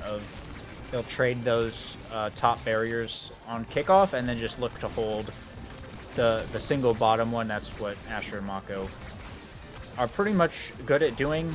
It's very difficult for them to defend the two barriers, and it's also kind of hard for them to hold the open net, so this is sort of their defensive win condition. You know, it's one thing I've been thinking about Oni Village records is, do you want the longest game of Oni Village on your records, or do you want the shortest game of Oni Village on your records? And with these two goalies, I think they might be playing for the longest. Nice cyber swipe from Flowers to snipe away that second barrier. Now Famine are in business to try and find a point. Patat the flip into the top corner. Guaymi looking for the punch, but Cleo in the defense. Guaymi another chance. A nice clear from Victory Bacon. Here in overtime. Flowers with a Cyber Swipe redirect, gets it back down. Guami wins a nice strike war, sends it up into the Firewall Sentry. Core flip from Flowers. Guami with the punch, but Tempo Melon uses the Whiplash to spend that one off. However, it's going to get back to Guami here. He'll be able to core flip it into the bottom side. Victory Bacon a little too far up for that. Famine will strike first. Even without the Catalyst start, Guami's making these core flip goals look good on Oni Village. And that's really a great win con. If you can land 100% of all your core flips, more power to you. Yeah, starting off some pressure here from Cows, as they'll get that one barrier and hold it for a bit, but soon enough, Famine able to trade right back. Now it's Guami with the flurries. For the second one, the Firewall Sentry coming up. A lot of damage onto Cows, but Guami gets staggered in the process, and Tempo with the Death Touch is actually going to be the one to find the KO here. Now it's a big power play for Cows. They have a flip to work with on the Brawler and Goalie. Tempo going to burn it here. Patat with the dash a little too early, and that will be the barrier gone. Now Flowers and Guami fully respawned, looking to bring down a barrier of their own. A dash punch comes in. Core flip from Victory Bacon. A little bit of a bad angle on the wall. I think Patat's strike shot was able to defend that one. Khalil also going to burn a core flip here. Gets back to Tempo Melon. Brings it down to the bottom side. Khalil covering the box with the barrage, and it's enough to force it in. Cows will tie it up. I feel like it seems like Galactic Space Cows just needed to kind of get the feel for what their opponent was going for at that point. And I think they've kind of adjusted to what they faced at first point. It seems like they definitely were a lot more coordinated, especially when it took down or came to taking down one of the forwards through coordination. And I think if they can keep up that level of coordination, this game can be turned around from what that first point looked like. Flowers with the flip available, going to burn it here to force it through the drum and bass. Open up Cow's goal box, and now a pass here to Guami. Just going to run it straight down the center with the dash punch. No fancy mix-ups on that. Famine F Corp off to a strong lead here on set points. Yeah, strong lead indeed. Sometimes a strong lead... looks like Guami was FK for a second. But yeah, a strong lead can definitely come out of something as simple as just dash punch in a straight line from left to right. Real horizontal dash punch, if you will. You don't see that often. Usually you see it coming out of the corner or something, but no, just straight dash punch. That's all you need to win sometimes. Okay, here we come. One barrier to one barrier. Looking like some ping pong here. You don't see that every day in Nasty, but we did just there.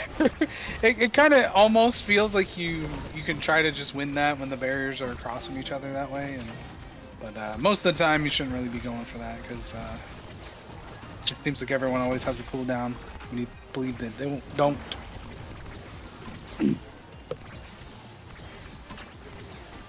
Why me?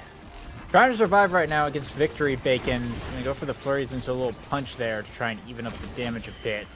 Pass here from Patek. Guami a nice redirect into the top side. Really good shot there. Victory Bacon thought is going down and wasted the strike shot there. And Famine will be able to close out set one. Flowers the MVP. It really seems like Famine kind of owned this map at this point. They're playing very well on it. And it looks like Glass Cannon might be the pickup. We do see Stagger, Swagger, Primetime, Perfect Form, Heavy. A lot of good awakenings for characters later down the line, though, but it will be Glass for the IME. PF going over to Khalil there. They built this on Guami for double size and a good deny against Tempo Melon, who will settle for the Stagger, Swagger, Speed. Primetime on Patat is going to be very nice defensively, and Heavy Impacts managing to fall all the way down to the Mako. I think overall, everyone getting a pretty solid item in that draft. Yeah, it's sometimes the first draft really does tend to be a little bit clean for both teams if they know what they're doing. It's usually sometimes that second draft where items start to scale with each other, where teams can really get one-sided drafts. So not too surprising it's this early in the game that both teams probably aren't upset at the draft. But again, things like Hot Shot really do make this game volatile. So we'll have to see if they can... Oh, excellent mix-up from Tempo. Good old hook forward and strike again reset. Yeah. Tempo, very good at those trick plays. You gotta watch out for a lot of that stuff. And Rasmus is one of her best characters, but Famine striking right back pretty early on with that barrier there. Will get traded away. Another trick play there, sort of a trick play from Tempo. I think Patat got a little bit hit stunned there, actually, and that will be the barrier's gone. Now pushing this corner hard. They have the pass splitter, but Tempo breaking down to the bottom side. Flowers gets in the way, though. Victory Bacon with a nice snare drum. Guaymi looking for the goal, but doesn't quite find it. Tempo, the pendulum down to the bottom. Core flips here, but Patat going to be able to trade the energy. Send it right back in. Flowers, a glitch pop self-pass, but doesn't get very far with it. Tempo trying to retake control, but it'll float back to Guaymi for a moment. Might have another chance. The drum and bass, though, sending it back. Tempo dribbling up the field. Patat's prime time coming in big, but the Giga Blast from Khalil will keep the core wrangled, and Tempo able to win the strike war on the bottom side. Cows bringing it back now, up 2-0 in set 2. Yeah, they're looking like a completely different team this set, because like that was back-to-back interaction victory after interaction victory, and it made a huge difference compared to last set. Looks like they're not really trying to do a bunch of damage anymore this set, and maybe that's in their favor, because again, Oni Village, not really a map known for its damage. These players on both teams really love damage, that I know. So it's like, maybe we should just play a little different, and that'll carry the day. And maybe it will. Excellent plays from Tempo. And unfortunately, Victory Bacon with the drum and bass just kind of knocked it in on accident. But it is what it is. It's a fast map, and you have to react fast. A little bit too fast there. Hold that one down. Famine will go up on the board. But now Cows, another opportunity to close out this set. They'll get one quick barrier. They're looking for a second. Flower is going to drop the firewall sentry here on the defense. Khalil, though, doing a good job in the midfield of holding on to the core. Going to burn the Giga Blast. Barrage trying to force it through the pass splitter, but it's just not enough. Guaymi able to get her hands on it, and that's a barrier for Famine. Tempo Melon with another opportunity. Patat makes the block and sends it back around. Core flip from Guaymi, trying to send it through the drum and bass. The punch not enough. Khalil in a really good spot back there to make the save. And gets back into the midfield now, where the Oni Village effect can take over. Cows pushing this bottom speed lane. It's going to have to get rotated to the top side, where they'll continue to press the attack. So far, Patat and Flowers managing to hold. Guaymi looking for another punch. Victory Bacon makes a nice time on the drum and bass. It'll get back to Khalil with a flip here. It gets stalled out. The Giga Blast to stun Flowers, but Patat is still available. Barrage to try and send it through. Another good save from Patat here, but in the mix-up, Flowers ends up taking a lot of damage and gets sent off the map. Power play for Cows. Victory Bacon to Khalil, down to the bottom, looking for the play, but a strike shot from Patat buys a couple seconds. Khalil around the corner, and Tempo with the death touch pulls Patat out of the way. That's an open goal now. Guaymi with the course, put in the prison, down to Tempo Melon, the whiplash, but a bit of a bad angle. Has a flip available, gonna burn it here in the goal box, stalls it out into the top side. A beautiful mix-up from Tempo, baiting Flowers and tricking Patat into not using the core flip there. Cows will take the set 3-1. Tempo the MVP, and we'll see what they end up with. I feel like that set was won by mind games.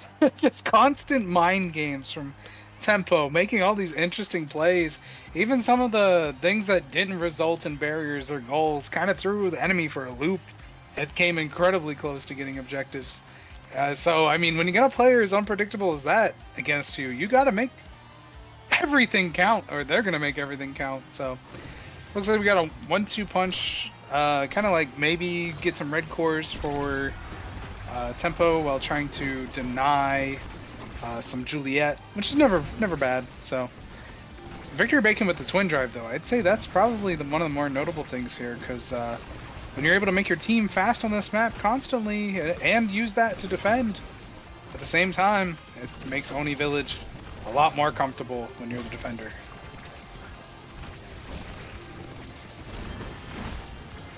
Yeah, absolutely, and right back in it now. I mean, the twin drive here on Victory Bacon is going to be really big for the offense of Cows for sure. I mean, we've seen the speed right there, and Tempo Melon just dismantling everything that Patat's trying to hold on to. Quick barrier into point, 40 seconds in about, for Cows to start us off strong. And energy just about even here as well.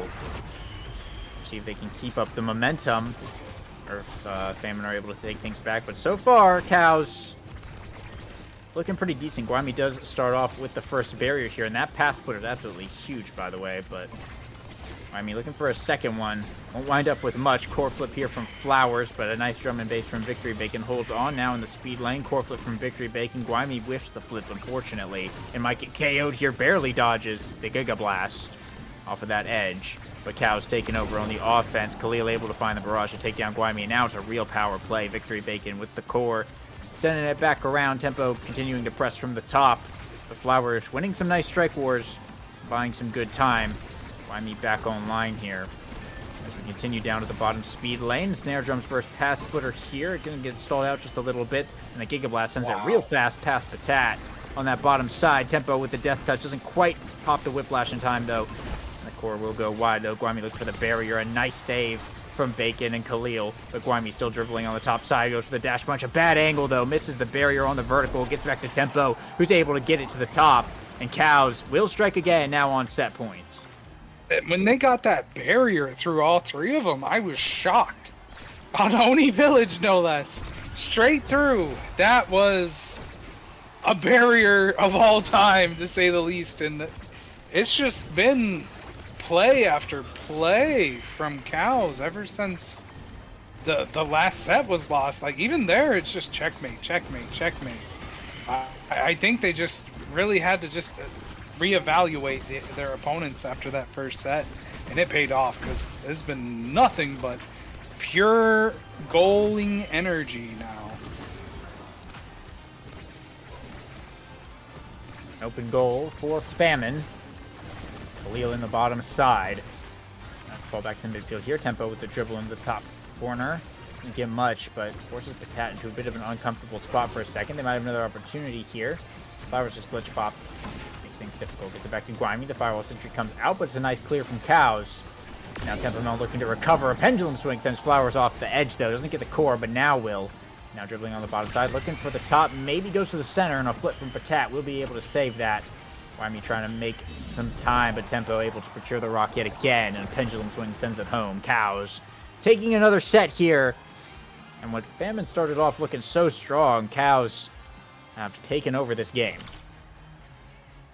Yeah, this has been Rasmus has said, what are you doing tonight? And then it's looking like the enemy team's replying, not much, how about you? Because the defense has not been very much ever since Rasmus took this game over. So, I don't know.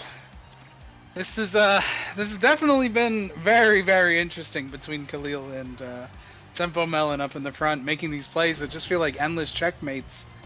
I don't think the Imi Julie kill comp is gonna work this time around. I think that ship sailed last series.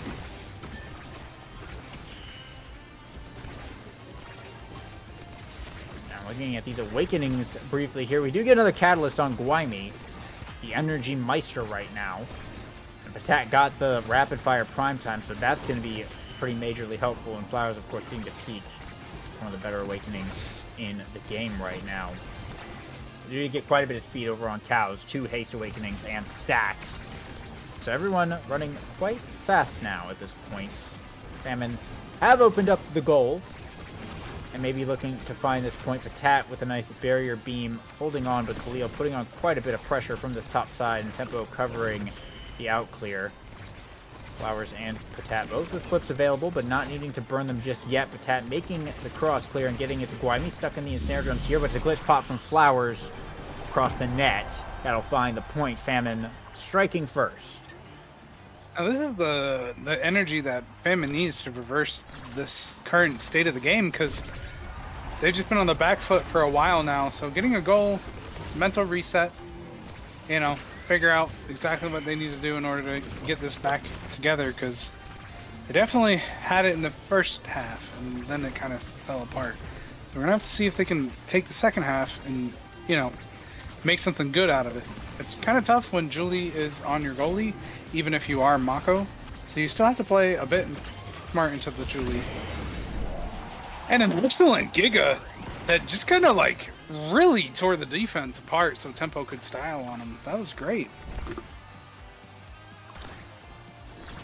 Yeah, now Cows firing right back. as they want to close this game out. Core flip here from Khalil will be a nice pass to Tempo, but Patat able to get back in time to save that one. Tempo with the whiplash, they're going to press again. Patat makes the save. Now back into the top corner here. Core flip from Guaimi. A punch for the top barrier. And now it's going to be tied on the bottom, but Guaimi going to open up the net. Now looking for the dash punch through. German base coming in clutch. Now Tempo pushing up with the whiplash. Pat makes a save with barrier beam. Tempo going to have another chance here, though. Flower cyber swiping back to interrupt that. A nice glitch pop to cut the pass, trying to get it back up to Guaimi. So far, Cow's holding on. Khalil with the Giga Blast into the corner, pressing from the top side yet again. Flowers making things difficult. Tempo looking for the strike. War Patat able to win it, though. It gets back to Guaimi, puts in the snare drums and can't find an angle on the goal. Flowers looking to set up another shot. Guaimi with the flurries to the corner. Spiral Sentry coming out. Core flip comes out here from Victory Bacon and shuts the play down. And Tempo Melon looking to press up yet again, but Cyber Swipe from Flowers converts it back. We go back to the midfield, and in overtime here on Oni Village, quite a bit of speed to work with. Flowers whiffing the flip, and Tempo holding on. Pass splitter, though, coming out from Patat. Make that corner pressure hard, but I see a big dash punch into flip from Guaimi, and it's a power play for Famine. And Snare Drums to buy some time.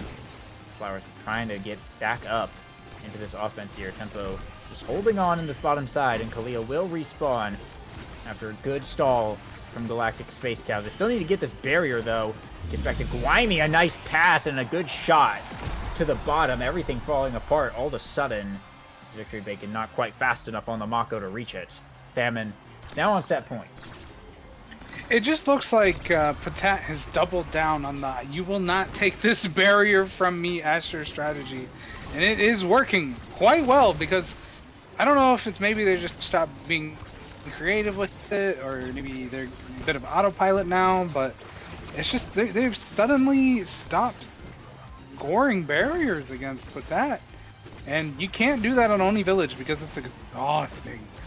It's just back and forth, and if you have to keep going back and losing all your conversions to plays that never happen, you can't win on Oni Village, and that's demoralizing after a while. But a great play despite the power play. They were able to get the barrier. Now they just have to last long enough in order to get Tempo back on board so Tempo could score.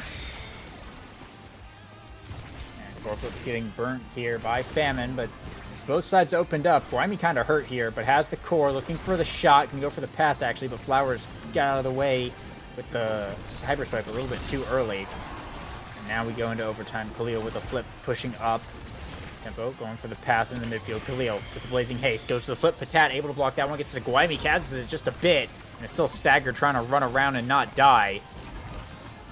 Tempo back on the top side. Trying to catch up to the core. Going to use a death touch into the dribble. Pass to Khalil. Pass back to Tempo. Core flip from Patat's got to save that one. It was a nice play, but got shut down. Tempo with another chance. Flowers going to block the shot.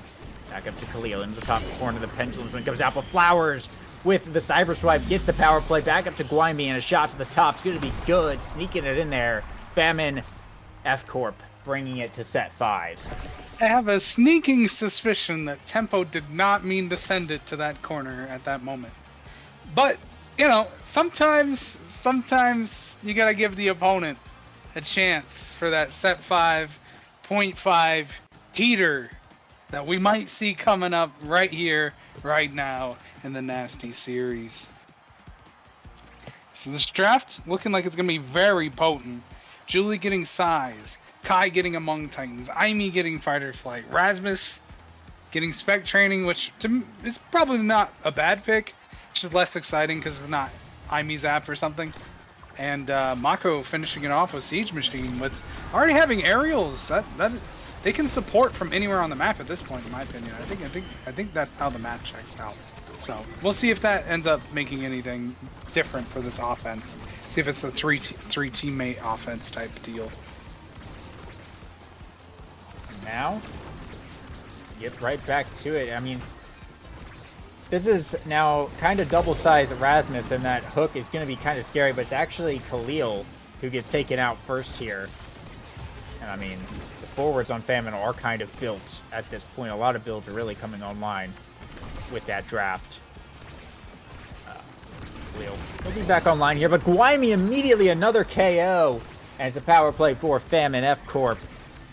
No flips up yet. Tempo Melon holding on to the core on Famine's side of the field for as long as possible, though. Will flip of her own soon. Cleo coming back yet again. And I think Guaymi wants another KO, kind of hovering this tiny Kai. Goes for it, but went a little wide. And Tempo with the flip available. Going to burn it here. Guaymi comes back with the flurry. He's going to shut that down. Flip for Patat. Finds the KO on Tempo, who just ate up all that damage. And now it's a power play for Famine, forcing the bottom lane. But Victory Bacon will clear it out. Now to the top side. A swipe into Flip from Flowers. Doesn't find much on Khalil. And Tempo Melon now back online. Hard to get the core back up to Guaymi with it moving this fast, but in the corner goes for the dash punch. It's a little bit wide, though. And on to try again. Tat down to Flowers in the bottom side. A swipe up. Core flip from Victory Bacon. And it's just right back to it. Normal day in the Oni Village Mines. Tempo finally able to bring down the barrier. Khalil pushing up with the barrage. No dice, though. It gets back to Guaymi at Mach speed. And a dash punch redirect. A brilliant shot from Guaymi. Famine F Corp will find the points and go up first in set 5. What I'm noticing is Famine has learned how to turn this back into a kill map, as they've just been power play after power play since the last set. And while originally that strategy was not working as well as it did in the last series they played on Oni Village, it has certainly been in their favor this series again, as it wasn't at first, but now again. They've just been hunting down Khalil and Tempo at every opportunity, and it is making it very easy for this Asher to save up cooldowns to permanently defend this barrier. And they've got to make some kind of angle pass, some kind of get around you, some kind of checkmate, maybe Giga Blast when no primary type deal. It's tough. It's tough to score on this Asher when you're down on a player too, so it's a lot going wrong for cows this time. And it can be quite a bit here as another overtime gonna hit on Oni Village. And cows side of the field yet again open, struggling to get it past this Asher, this rapid primetime Asher with a massive pass splitter, a crazy interaction in the top corner. Guaymi burning all the cooldowns, but Victory Bacon holding strong with the Mako. Unstoppable first versus unmovable object. Core flip from Guaymi. Stalls it out for so long and gets the last frame of it right to the bottom. A huge reaction check for cows that they do not pass. And Famine now on game points. Yeah, you absolutely just have to sometimes just hit that mouse button as fast as you can if you're on keyboard and mouse, and if you don't, that's it. They score. And yeah, reaction check, the red core at that distance can be difficult. I know that one for sure. I've lost to those many times, and sometimes that's all you can do in that situation. But it's getting crazy out here. It's looking like game point for Famine, and a game that really wasn't not too long ago. They have an open barrier for the first time in a while, so we'll see if they can get a score, because they desperately need it to stay in this first game. Some flips on the midfielders here. Core flip here from Flowers to send it around and a cyber swipe in, but the Drummond base is in the way. Tempo with the pendulum dribble, and the top side is the whiplash available. Core flip from Patat clears it out, but Khalil quick to catch it and keep it in Tempo's hands. A little bit of a back pass there, but it went to Guaymi. However, Khalil able to recover. Core flip pass up to Tempo. Not going to be able to find much. Going to have another chance here. Nice strike work from Patak. Keeps it held down, but the pressure is on. Famine side of the field. Tempo pushing up with the whiplash. Flowers make the save, and now Guaymi in the midfield. Dribble in the core. Trying to push up. Goes for the dash punch. Finds nothing. Enough to try again. As Tempo with the core. Dribbling back up. Wins the strike war against Flowers. And into the top side. Cows able to break through the line of defense and put a point up on the board. You know, it's something I'm just thinking really changed this game, and you don't always think that it's going to change the game as much as it did, but since Patat has had prime time ever since they've got that rapid fire, it has just been a nightmare to score anything of value on them. But Tempo is finally making this the set 5.5 that I so hopefully envisioned this game would become. Yeah, Tempo's been pulling that move throughout this game. It's been successful a couple of times, but for the most part, Patat's been able to recover, but not there. The core is moving just that fast. And now we're locked in. Game 1 on the line here. You see the first barrier go down on Famine's side of the field. Flowers quick to burn a flip. Rotate down to the bottom. Guaymi with the flurries coming out. They're going to pressure that barrier, and they will, in fact, get it. Tempo going for the Death Touch pull again. Won't get the barrier that time, but on the rebound with the Whiplash, and that's an open goal for Famine. We're trying to stay alive here. Flowers teleporting up. Now the pressure is on, but a KO from Tempo catches out Flowers on the edge, and it's all Rasmus pushing up with the Whiplash. The barrier beam beats it yet again, though, and now Guaymi just buying time, dribbling in the corner. Khalil past to Tempo, pulls Patat out of the way, able to recover. The barrage also blocked here, and Flowers back online. Khalil with the core. Giga Blast blocked by the barrier beam, and now core flip from Guaymi into the corner. Here's the flurries as well, and that goes through. Both sides opened up. Guaymi dribbling over the field. Core flip from Victory Bacon blocked here, but Khalil able to catch it now. Back up to Tempo Melon, who has a flip of her own. Pushing up, burns it here, gets it through Flowers, and that's Cows taking game one. Cinema? Question mark?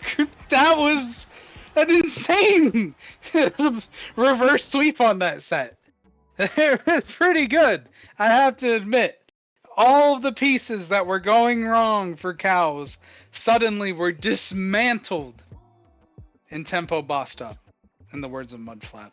I gotta say, that was impressive, to say the least. And 5,000 striker credits for leveling up. Wonderful. You love to see it. Yeah, take a look at these stats now that that's off my screen.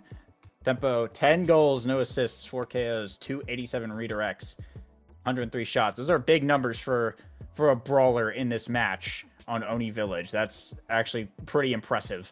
Flowers, 297, Khalil, 295. A lot of redirects coming out this game, but 103 saves on Patat and 64 on Victory Bacon kind of tells the story. Cows had a lot more consistent pressure on Famine's side of the field, and we're ultimately able to make it work, even though Famine, I think, definitely played this map really well, and that's what was keeping them in this match for so long. But can't contain the Rasmus, unfortunately. Not with all the size, not with all the speed. Yeah, when they engaged the kill comp at its max, it was looking grim for Cows. And then they just kind of stopped dying and started scoring, and that really tells the story of what happened there. And especially with those redirect numbers that game. I mean, that's kind of standard Oni Village, but at the same time, having a bunch of redirects on Oni Village means you're playing the map correctly. And that leads to winning games, which was why we saw both teams go to set 5.5, because both teams had members pushing easily close to 300 redirects that game. 27-minute Oni Village game, by the way. Yeah, relatively average, I think, Oni Village time. Compared to any other map that looks long, but compared to Oni Village, about on par. Looking ahead toward game 2 now. I don't know what map it's going to be on because it's not up right now, but it was a little bit ago. We'll probably get it back soon. I don't imagine it'll be long. Night Market. So it's on Night Market again. Pretty similar to last series, but now if we know there's a team that can cook on this map, it's definitely Famine.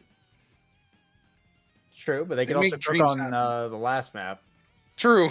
They did. I think they cooked harder on the last map. So they did. I think Galactic Space Cows. This might be their map, actually. I know Tempo has some very scary brawler picks that are all good on this map, but I know Guaymi does too. So is this the battle of the brawlers? Is that what this is going to come out to? You think? Honestly, it might. It's gonna be who can more consistently win the brawler to goalie interactions, which I think we kind of saw that more or less. We saw that a bit last game as well. I think both Guaymi and Tempo are pretty good at in their own ways of getting the core through a goalie that I think you otherwise wouldn't be able to. Guaymi is really good at kind of just forcing it in, and Tempo, we saw a lot of those kind of mind games, trick plays, and some clever uses of the Rasmus hook as always. But it looks like Heavy Impact Demo will be our starting Awakenings. Whoa. Which means, yeah, there's a lot of cool stuff on the board here. Obviously, Rasmus is notable with the size start, and we saw the Rune Juno get banned last time because of the Hot Shot. So I wonder if someone's gonna ban Rasmus this go around, or X of course is still on the table and he's really good. Vice is here, but it will be Vice and Mako getting banned out on the Heavy Impact start. First pick Zentaro for Cows. Yeah, I think those are very intelligent bans. Mako, even as a goalie, can utilize Heavy Impact very well. Cows not want to see a repeat of what Famine brought out on the last series with that Vice. I wouldn't either. Zentaro here, probably Tempo. A very good pick with the starting Awakening. Does a lot of damage, gets a lot of cooldown, makes your life a nightmare. Heavy Impact's good on now.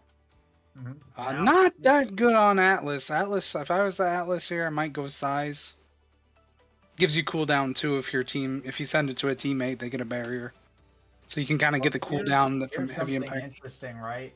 We got Rasmus and Rune coming out for Cows here, so I wonder if this means this is Rasmus goalie or Rune goalie or a really weird Zentaro goalie pick. I think that'd be crazy if they pulled that out, but Khalil is going to be on the Rune, so it would be Tempo on the Rasmus and Victory Bacon, or Victory Bacon on the Rasmus and Tempo on the Zentaro, instead of the other way around. Curious. Yeah. Yeah, we'll see. I guess they're going Rasmus goalie here. I'd have to imagine. Strong suspicion from chat saying that this is probably Victory Bacon Rasmus. I would imagine so. I would put my money on that. I believe it is. Yeah. So that's cool. I mean, Rasmus is good on this map as a goalie. A lot of Rasmus goalie tonight from all teams involved. Well, there's a lot of Rasmus goalie players. I think he's good. I think especially with Size Awakenings in the thing, I think he's good. You always take pauldrons, so you're not as messed up with damage, and you're good against X. That's the other thing. You're really good against X. Yeah, that's true. And with X's power level this patch, it's good to have that pocket Rasmus, I'd say. Yeah. Maybe it's biased, but I like the Rasmus goalie pick. So I think it's pretty decent against Juliet as well if you play it right. Just get it out of the corner in time. But I like what Famine's comp is. I think it's a pretty standard night market comp. Cows going for something a little bit more unique, maybe a little bit more difficult to pilot this, but could have pretty nice returns. They're able to play it right, which, knowing these players, they likely will be able to. So Heavy Impact start is going to be really beneficial up in these front lines for both Juliet and Tempo Melon. And let's get into it. For the series, potentially, Galactic Space Cows just need this one win. Starting Awakening Squimey going for the pumps, everyone else on those Magmatized Souls. And we are off. Off indeed. As the match has immediately started. Patat going to try to, make this Iron Wall goalie that can keep their team alive. I'm actually just realizing, it just hit me. They have Atlas now. That is the least Famine Corp team I have seen. And I don't know if that's a sign of, adapting for success, or maybe not, because, yeah, it keeps the team alive, but I'm used to see them playing damage, not healer, so I'm kind of shocked. Cows will score first here, and look pretty convincing doing so. Now we have a core flip available on Tempo. Have to see how they end up using it here. They're going to go down to the bottom side, try and sneak it around the Tat, but I'll make the save. Clearly able to recover it and set up a pillar. Flowers, though, not letting that one fly. And it'll remain 2 barriers to 2 barriers for the foreseeable future. Khalil, though, But the pillar brings down one, and on the power play now, they'll find a second one. Banish coming out in the core. Now they're stuck in the bottom corner. The Oni's Blade coming out. Slice and Dice doesn't quite catch it. The Victory Bacon right there to send it back in, and they'll get a KO for fun. Victory Bacon picking up the point. Cows bringing the whole house up to that goal box to put the pressure on, and now they're on set point. Absolutely, and they're going to have to utilize their ultimates and secondaries to keep their team healthy because, again, now small health pool. Can heal with small health pool, and with the whole enemy team pushing up on you, you have to utilize those heals and stuff to knock away the core and restore your health, because if you don't, it's just going to put you in a battle of attrition that you're probably not winning against heavy impact Zentaro. It's just very tough, and purposely keeping her alive and out of that heal is huge, because now they're dead, and it's another power play. Victory Bacon, nice Soren angle to buy, get it up there in time, and now 2 flips going to be available. Miami coming back, but Tempo opening up the goal. Both flips used at the same time, but Khalil was the one who struck it. Sad boys moment, I guess. Cows taking set 1, looking really good while doing it. Famine, I think, meeting their match for sure. It's perfect form pickup for the Zentaro. We also see Fight or Flight showing up, but something tells me Famine might go for something different here. It might be a primetime pickup. Actually going for Built Diff to deny the size against Bacon. Interesting. We'll go for the 1-2 punch. Fight or Flight probably going to the now here. Wow. Okay, there's the pick. Super Surge for Khalil. More of a deny than anything, really. And Spark of Rizzo going to fall to the Juliet. You know, this Tempo Melon build on the Zentaro character on the night market might be terrifying. I've played this character a lot on this map with those Awakenings this patch. You don't even have to play Core Strike, honestly. You can just sit in the enemy goal box, hit whoever you want as much as you want, strike the core a little bit, the enemy team disappears, you get an ace, the game ends. I mean, I get that these teams are probably a little more even than some of the matches I play, but like, it's on the table. It can be done, like we're seeing right now to Flowers, and I don't know, the healer comp, if the healer comp's not alive, you can't heal dead people, and that's just what it is. Power play there for the Cows, but they didn't really get much out of it. They have Guaymi staggered again here, so they can pick up another KO. It might be nice, but pressure coming on from Famine. A nice res from Patat. Keep Guaymi back to the center field now. We run into overtime. Patat sending the core back up. Khalil taking over in the midfield, though. They do have a flip available. Patat versus the Rune Pillar. Who's going to win? The Rune Pillar, apparently, and that's going to be a barrier lost. Another Rune Pillar well placed by Khalil. Gets the second one. Goes for the flip here. Patat's able to make that save. But now Tempo looking to push out. The Astral Projection blocks it. Victory Bacon, a nice death touch, makes the save. And now Flowers is staggered, but trying to get the core back to Guaymi. Goes with a punch dribble, and right through the middle, splits the uprights. Neither Khalil or Victory Bacon's fast enough to reach it. And Famine, strike first. That was pretty good. That was a very good punch dribble right through the center. I think while we can be killing them on repeat, I don't think we should be. I think we still gotta play Core Strike. I take it back. Maybe it's not just beat up the enemy for fun.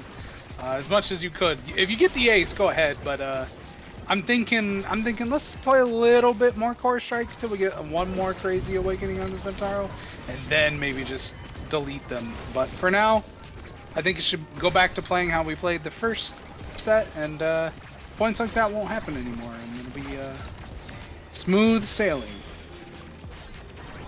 Nice pendulum there from Victory Bacon for the angle on the barrier.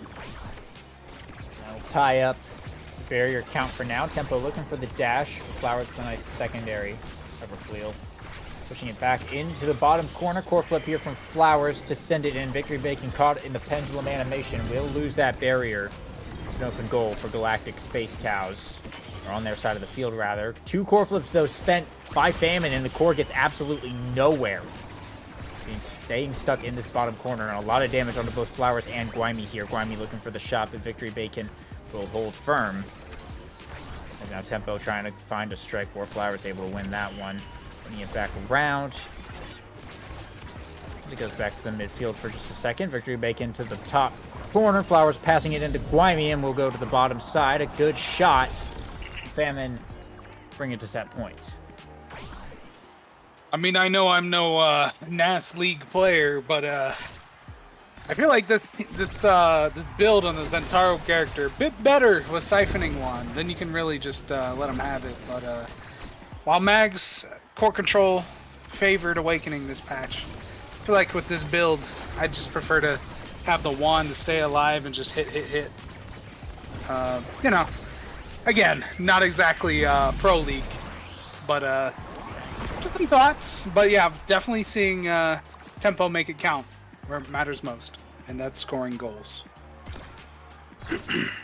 Big dismantling play there from Tempo Melon to bring Cows back into contention in this set here. Now, Victory Bacon pushing up, letting Khalil take over goalie duties for a bit. Both barriers going to be gone. A nice pass in, forces the flip out of Patat, but the core not getting very far here. Banish coming out from Khalil. Nice hook from Victory Bacon, sends it back in. They are on the offense right now, but Tempo Melon caught in the mix is going to go down. It's a power play for Famine F Corp. Grimy with the core, looking for the setup. A nice pass to Flowers, and that's both sides down. Opened up. Khalil teleporting back in. Instant core flip. Whoa. Sends it past Patat. Not paying attention to where that rune shadow was in Khalil. A big play there. That's a big rune moment to take that point. Cows will tie it up on set point. That rune play is absolute textbook rune play. Find your shadow, wait for the core to get nearby, burn the flip, just shoot it where they don't expect it. And then it's GG. It's looking very, very good for Cows this series, or not series, well, yes, series, but also the set, as it's almost been completely reversed. The reverse sweep is almost complete. A near goal, a fantastic near goal at that. Atlas in the struggle box now. Victory Bacon going back up to midfield. Tempo with the core flip, dashing up to catch it, looking for the board flick, but Flowers able to block that one. A fancy play almost denied, but Tempo receiving the core again. Just a simple strike war will do it to put the core in. Cows taking it now 2-0 in sets. One set away from claiming the series here. Khalil, the MVP, seeing extra and time to show up. Looks like it will be the Happy Star pickup. Could be really invaluable here for this rune. If I was this rune, I'd be very happy to get this extra special here. If there's nobody to defend, whether they be off the board or banished, this will be a very fast set for Cows. Second size awakening, well, rather the third size awakening here for Patat. This Atlas is really big and just trying to keep size off the board. Guimey picking up a second spark. It's not bad at all. Flowers will get the catalyst. Victory Bacon's got the death touch, though. You will have to be wary of that. Tempo, though, got the stagger swagger, which might maybe be one of the better awakenings in that draft just for the extra speed. And we see how they've continued to bully the Zentaro in the goal box, so that solves a lot of their problems. Cows looking really good to close this one out.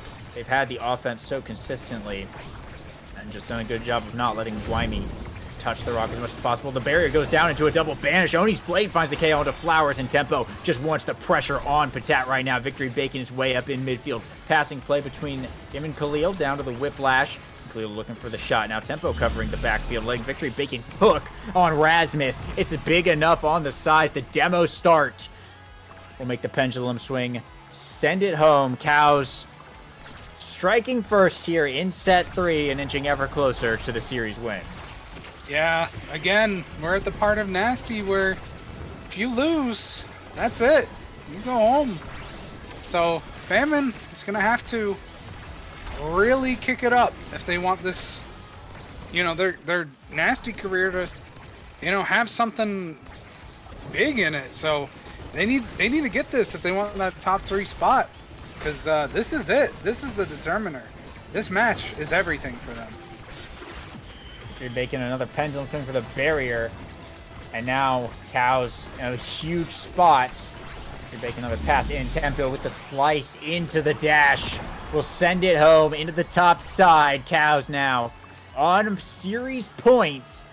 Famine. I mean, I don't know if there's a way back from this one. I think the Zentaro. Oh wait, that might be the one. Killing the goalie might be the play. If there's a way to come back from this, let's kill the goalie. But they're just stalling the core. They need to make a 3-man power play if they want to win. Guaymi will get that second barrier here, but Victory Bacon is back up now. Might be an opportunity for Famine to stay in this one just a little bit longer. Guaymi down to the bottom, but Victory Bacon with the hook available. We'll send it back out to the midfield. Flurry's come out. Tempo Melon with the core flip going into the Oni's blade. Doesn't find much though. Core flip here from Guaymi into the top. A dime for the points. Famine stay alive for just a bit longer. But consistently killing Victory Bacon is not a reliable win condition there. They got lucky on that one. So we'll have to see if they can scrape out another couple points. Yeah, the pauldrons make it hard for Julie to confirm those, but hey, maybe taking out Tempo Melon might be the play, but no longer a power play as the striker advantage is now brought back to neutral. Okay, 2v2 skills on showcase right here. Khalil versus Patat. As it's mostly just going to get stalled out. That tends to happen in these situations, but forward and midfield back online right now. Khalil and Tempo Melon trying to set up shop in the corner. A nice save here from Victory Bacon. The Whiplash gets it out of Guaymi's ult. This is why Rasmus is so good against these corner brawlers. And now Tempo forcing the core flip out of Patat. Doesn't wind up with the barrier though, just ends up taking a lot of damage for it. And is now getting hunted with the Stagger Swagger, putting in the numbers. And we'll be right back up to full, though Guaymi with a good redirect brings down one barrier here. But Tempo procuring the rock and dribbling back up the field. Khalil coming to back her up. Slice and dice into the Oni's blade on the barrier. Patat finds the way out, though. Now the core coming back around to the midfield. A dash up, a core flip from Tempo, but his KO's traded on the midfielders. Yet again, another 2v2 situation. Guaymi and Tempo both picking them up. Guaymi trying to get around Victory Bacon. The death touch saves it. Core flip from Bacon. Guaymi with a punch blocks it. There's a barrier gone, and Guaymi on the rebound. An instant point. Famine tying it up on set point here. They have a chance. They have a vision. We're seeing a little bit of silliness come out from both teams, actually. I think that was a Tempo own goal with a primary on Zentaro there. But, you know, I've seen stranger things, so, you know, when the match matters this much, everybody is known to make a silly mistake here and there. However, the teams that make less silly mistakes tend to be the ones that win, so keep that in mind and think about that how you will. But here from Guaymi on the barrier, but the banish from Khalil is perfectly timed. And they'll hold it down as Cows look to recover this core. They have a flip available on the Zentaro, but another dash punch from Guaymi takes Khalil off the field. And Cows now running back onto the defense, but Tempo can't get there in time. The second barrier lost. Core flip from Flowers off the middle. Tempo responding with a core flip, but blocked by Flowers. It gets it back to Guaymi. Soaring angle for Bacon, but it's not enough. Guaymi able to win the strike war in the center of the box. And Famine take the set. They steal it right out from Cow's nose. And they'll stay in this one a bit longer. Guaymi going to be the MVP here. If Atlas takes Might of the Colossus, that would be insane. But we see the Ad Rush and Peak. I think both pretty highly coveted awakenings this go around. I think it's actually going for the spark. Never mind. 3 sparks on Juliet. So at this point, I think targeting the Juliet in any capacity might not be the strat. They have just too much health, too much survivability. I think it's just remove Flowers from the plays. And I think with the adrenaline rush, that might be possible. You know, get a kill and then play core control. That might be the play. But Flowers got Manu on the Now character. Not just any character. On Now. Now, we're going to see some real gameplay. Very good Now build, but Guaymi has absolutely scaled at this point. Tempo has a pretty nice build here as well. No dash range. Does feel a little bit bad on the Zentaro. And Patat did, in fact, go for Might of the Colossus. It's just literally big Atlas. And I mean, hey, it can definitely be good. But everyone's got really good builds so far at this point. If this does go to a set 5, there's going to be some disgusting interactions showing up for sure. It's a quick open goal, though, on the side of Cows. As Guaymi dashing in. Huge KO onto Victory Bacon for the point. this Juliet is officially out of control. Stagger power cooldown on the Sparks plus heavy impacts is definitely one of the more terrifying builds I think we've seen all day. And we've seen a lot of really good Julie builds come out of Guaymi. Oh, absolutely. Game-winning builds at that. And Khalil, unfortunately, that last point, I think that was scored because they tried to get it through their own pillar, and just like the enemy team did to them. But that just kind of accidentally resulted in just Julie getting possession and immediately dash punching. And that's something that a Rasmus goalie will have harder times than a Atlas goalie in stopping with the secondary. Pressure coming on. Khalil with a nice flip, but they will lose their own barrier on the go-around. And Guaymi going for another quick dash punch, but it will hit the goal gate there. Tempo trying to recover the core here. A pass down to Khalil for the dash through Patat. The big Atlas will hold on. Flowers and Patat still trying to be on the defense. When this blade comes out, they'll get it around, but now Khalil pushing up hard, and the KO onto Patat will be just enough. And Khalil on the top side will secure the point. Cows tying it up 1-1 here. They can still end this game early. If this goes to set 5, it could get ugly. Oh, I think it will get ugly if this game goes to set 5. I don't know if fourth Spark is still available, but if it is, it's gonna be very scary. Tempo taking off the board while trying to take off Flowers. Not really what you want to be seeing if you're a Cows player right now. Power play for Famine. Vanish coming out from Khalil. Flowers is almost dead and trying to stay alive. Luckily, Cows having to contend with the core a bit. Dagger bug on my side, but either way, they're low. But with an immediate ult, just like the heal comp suggests it does, it heals immediately. But yeah, there goes Khalil again. This Julie has been obviously the primary killer of their team, and it's been counting a lot here. Bang! Core flips flying left and right here. There's an open goal on Cows. Khalil alive just in time, but now Tempo's the one who's staggered. Khalil putting up a nice pillar as Tempo recovers her health, avoiding the flurries as well. But Victory Bacon needs to get this off the side of the field. Flowers to Guaymi, the connections there, right to the bottom. And that's the score. I believe we said at the beginning this would be a battle of the brawlers. And so far, Guaymi looks to be on top of that here in the late game. And there's just not a good answer for this Juliet so far. Famine now on set point. Yeah, Tempo has all the cooldown in the world, but Julie has just more wide spread out stats, and that's kind of huge, especially if they can't be killed via damage, which Zentarro's usually pretty good at compared to kills with knockback. And without Siphoning Wand, you can't do percent health damage, so Julie's just going to kind of thrive in the way that Zentarro can't in this situation. Cows putting the pressure on this open goal, but Patat is just taking up too much space right now. Flowers back to Guaymi here. We'll get the second barrier, and they've got 2 flips to work with. Gonna burn 1 trying to kill Tempo, but she'll stay alive for the moment. Still trying to find the KO. Still running around. A core flip from Patat will send it. Zentarro back into Patat's own goal box there. And for the power play for Famine as they look to pick up the point. Khalil dribbling the core around, trying to stay in this point. Tempo will come back online now. The Oni's blade in the top corner, shut down by the Expanse. Back to Guaymi, but it's just going to be a rotation back around. Khalil into the bottom side, forces Patat into a bad situation where Tempo can just win the strike war. And Cows bring it to match point, series point yet again, but Famine still 1 point away from dragging this one out. The energy advantage here could make the difference on this point, I think. Having this much core flip at this point in the game on this set, this deep, tends to be very potent. And we'll see if it is. We're down 1 flip. It's almost even energy advantage now.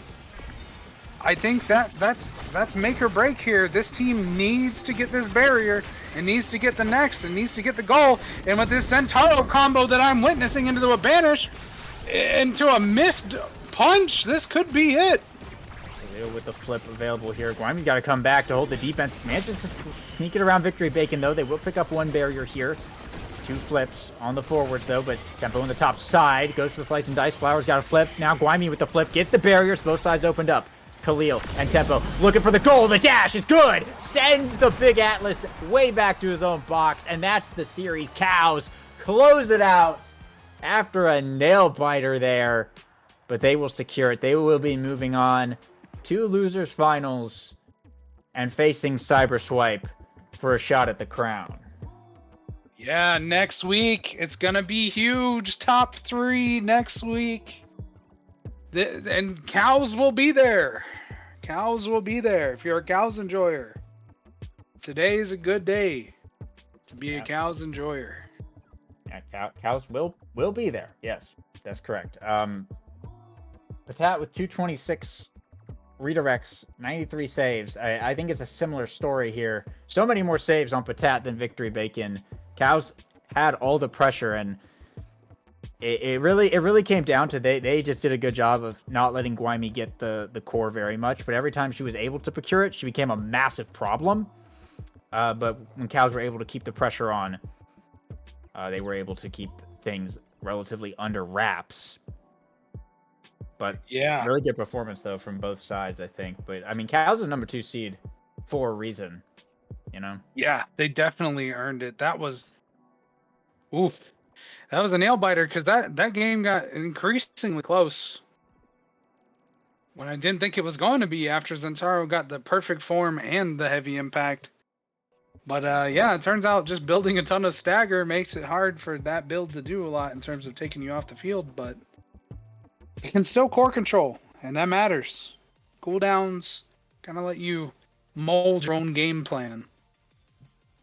Pretty insane stand there from Famine, though, on that finals or on that set before where they were down 2 and they managed to actually steal the set away and almost brought it to a set 5, but Cows proved why they are here. But that's going to be a big matchup next week. Losers finals, Cyberswipe versus Galactic Space Cows. The winner moves on to Grands to face Polar Cortex, and that'll be next week at 6:30, just like always. There's our bracket so you can have a look at it. But that's all from us tonight. It's just those series, so we're gonna be getting out of here in just a bit. You have anything else you want to say? No, I'd say take a look at the stats here. Make sure you tune in because, like you said, it's gonna be Cyberswipe versus Galactic Space Cows. That's gonna be very incredible. And then out of those 3 teams, we will see a combination of Polar Cortex and Cyberswipe, or Polar Cortex and Galactic Space Cows. That, no matter what the matchup is in Grands, that's a Grands you don't want to miss. Well, that's all from us tonight. Thanks for playing. Thanks for watching. And we'll see you next week for Grand Finals. Bye.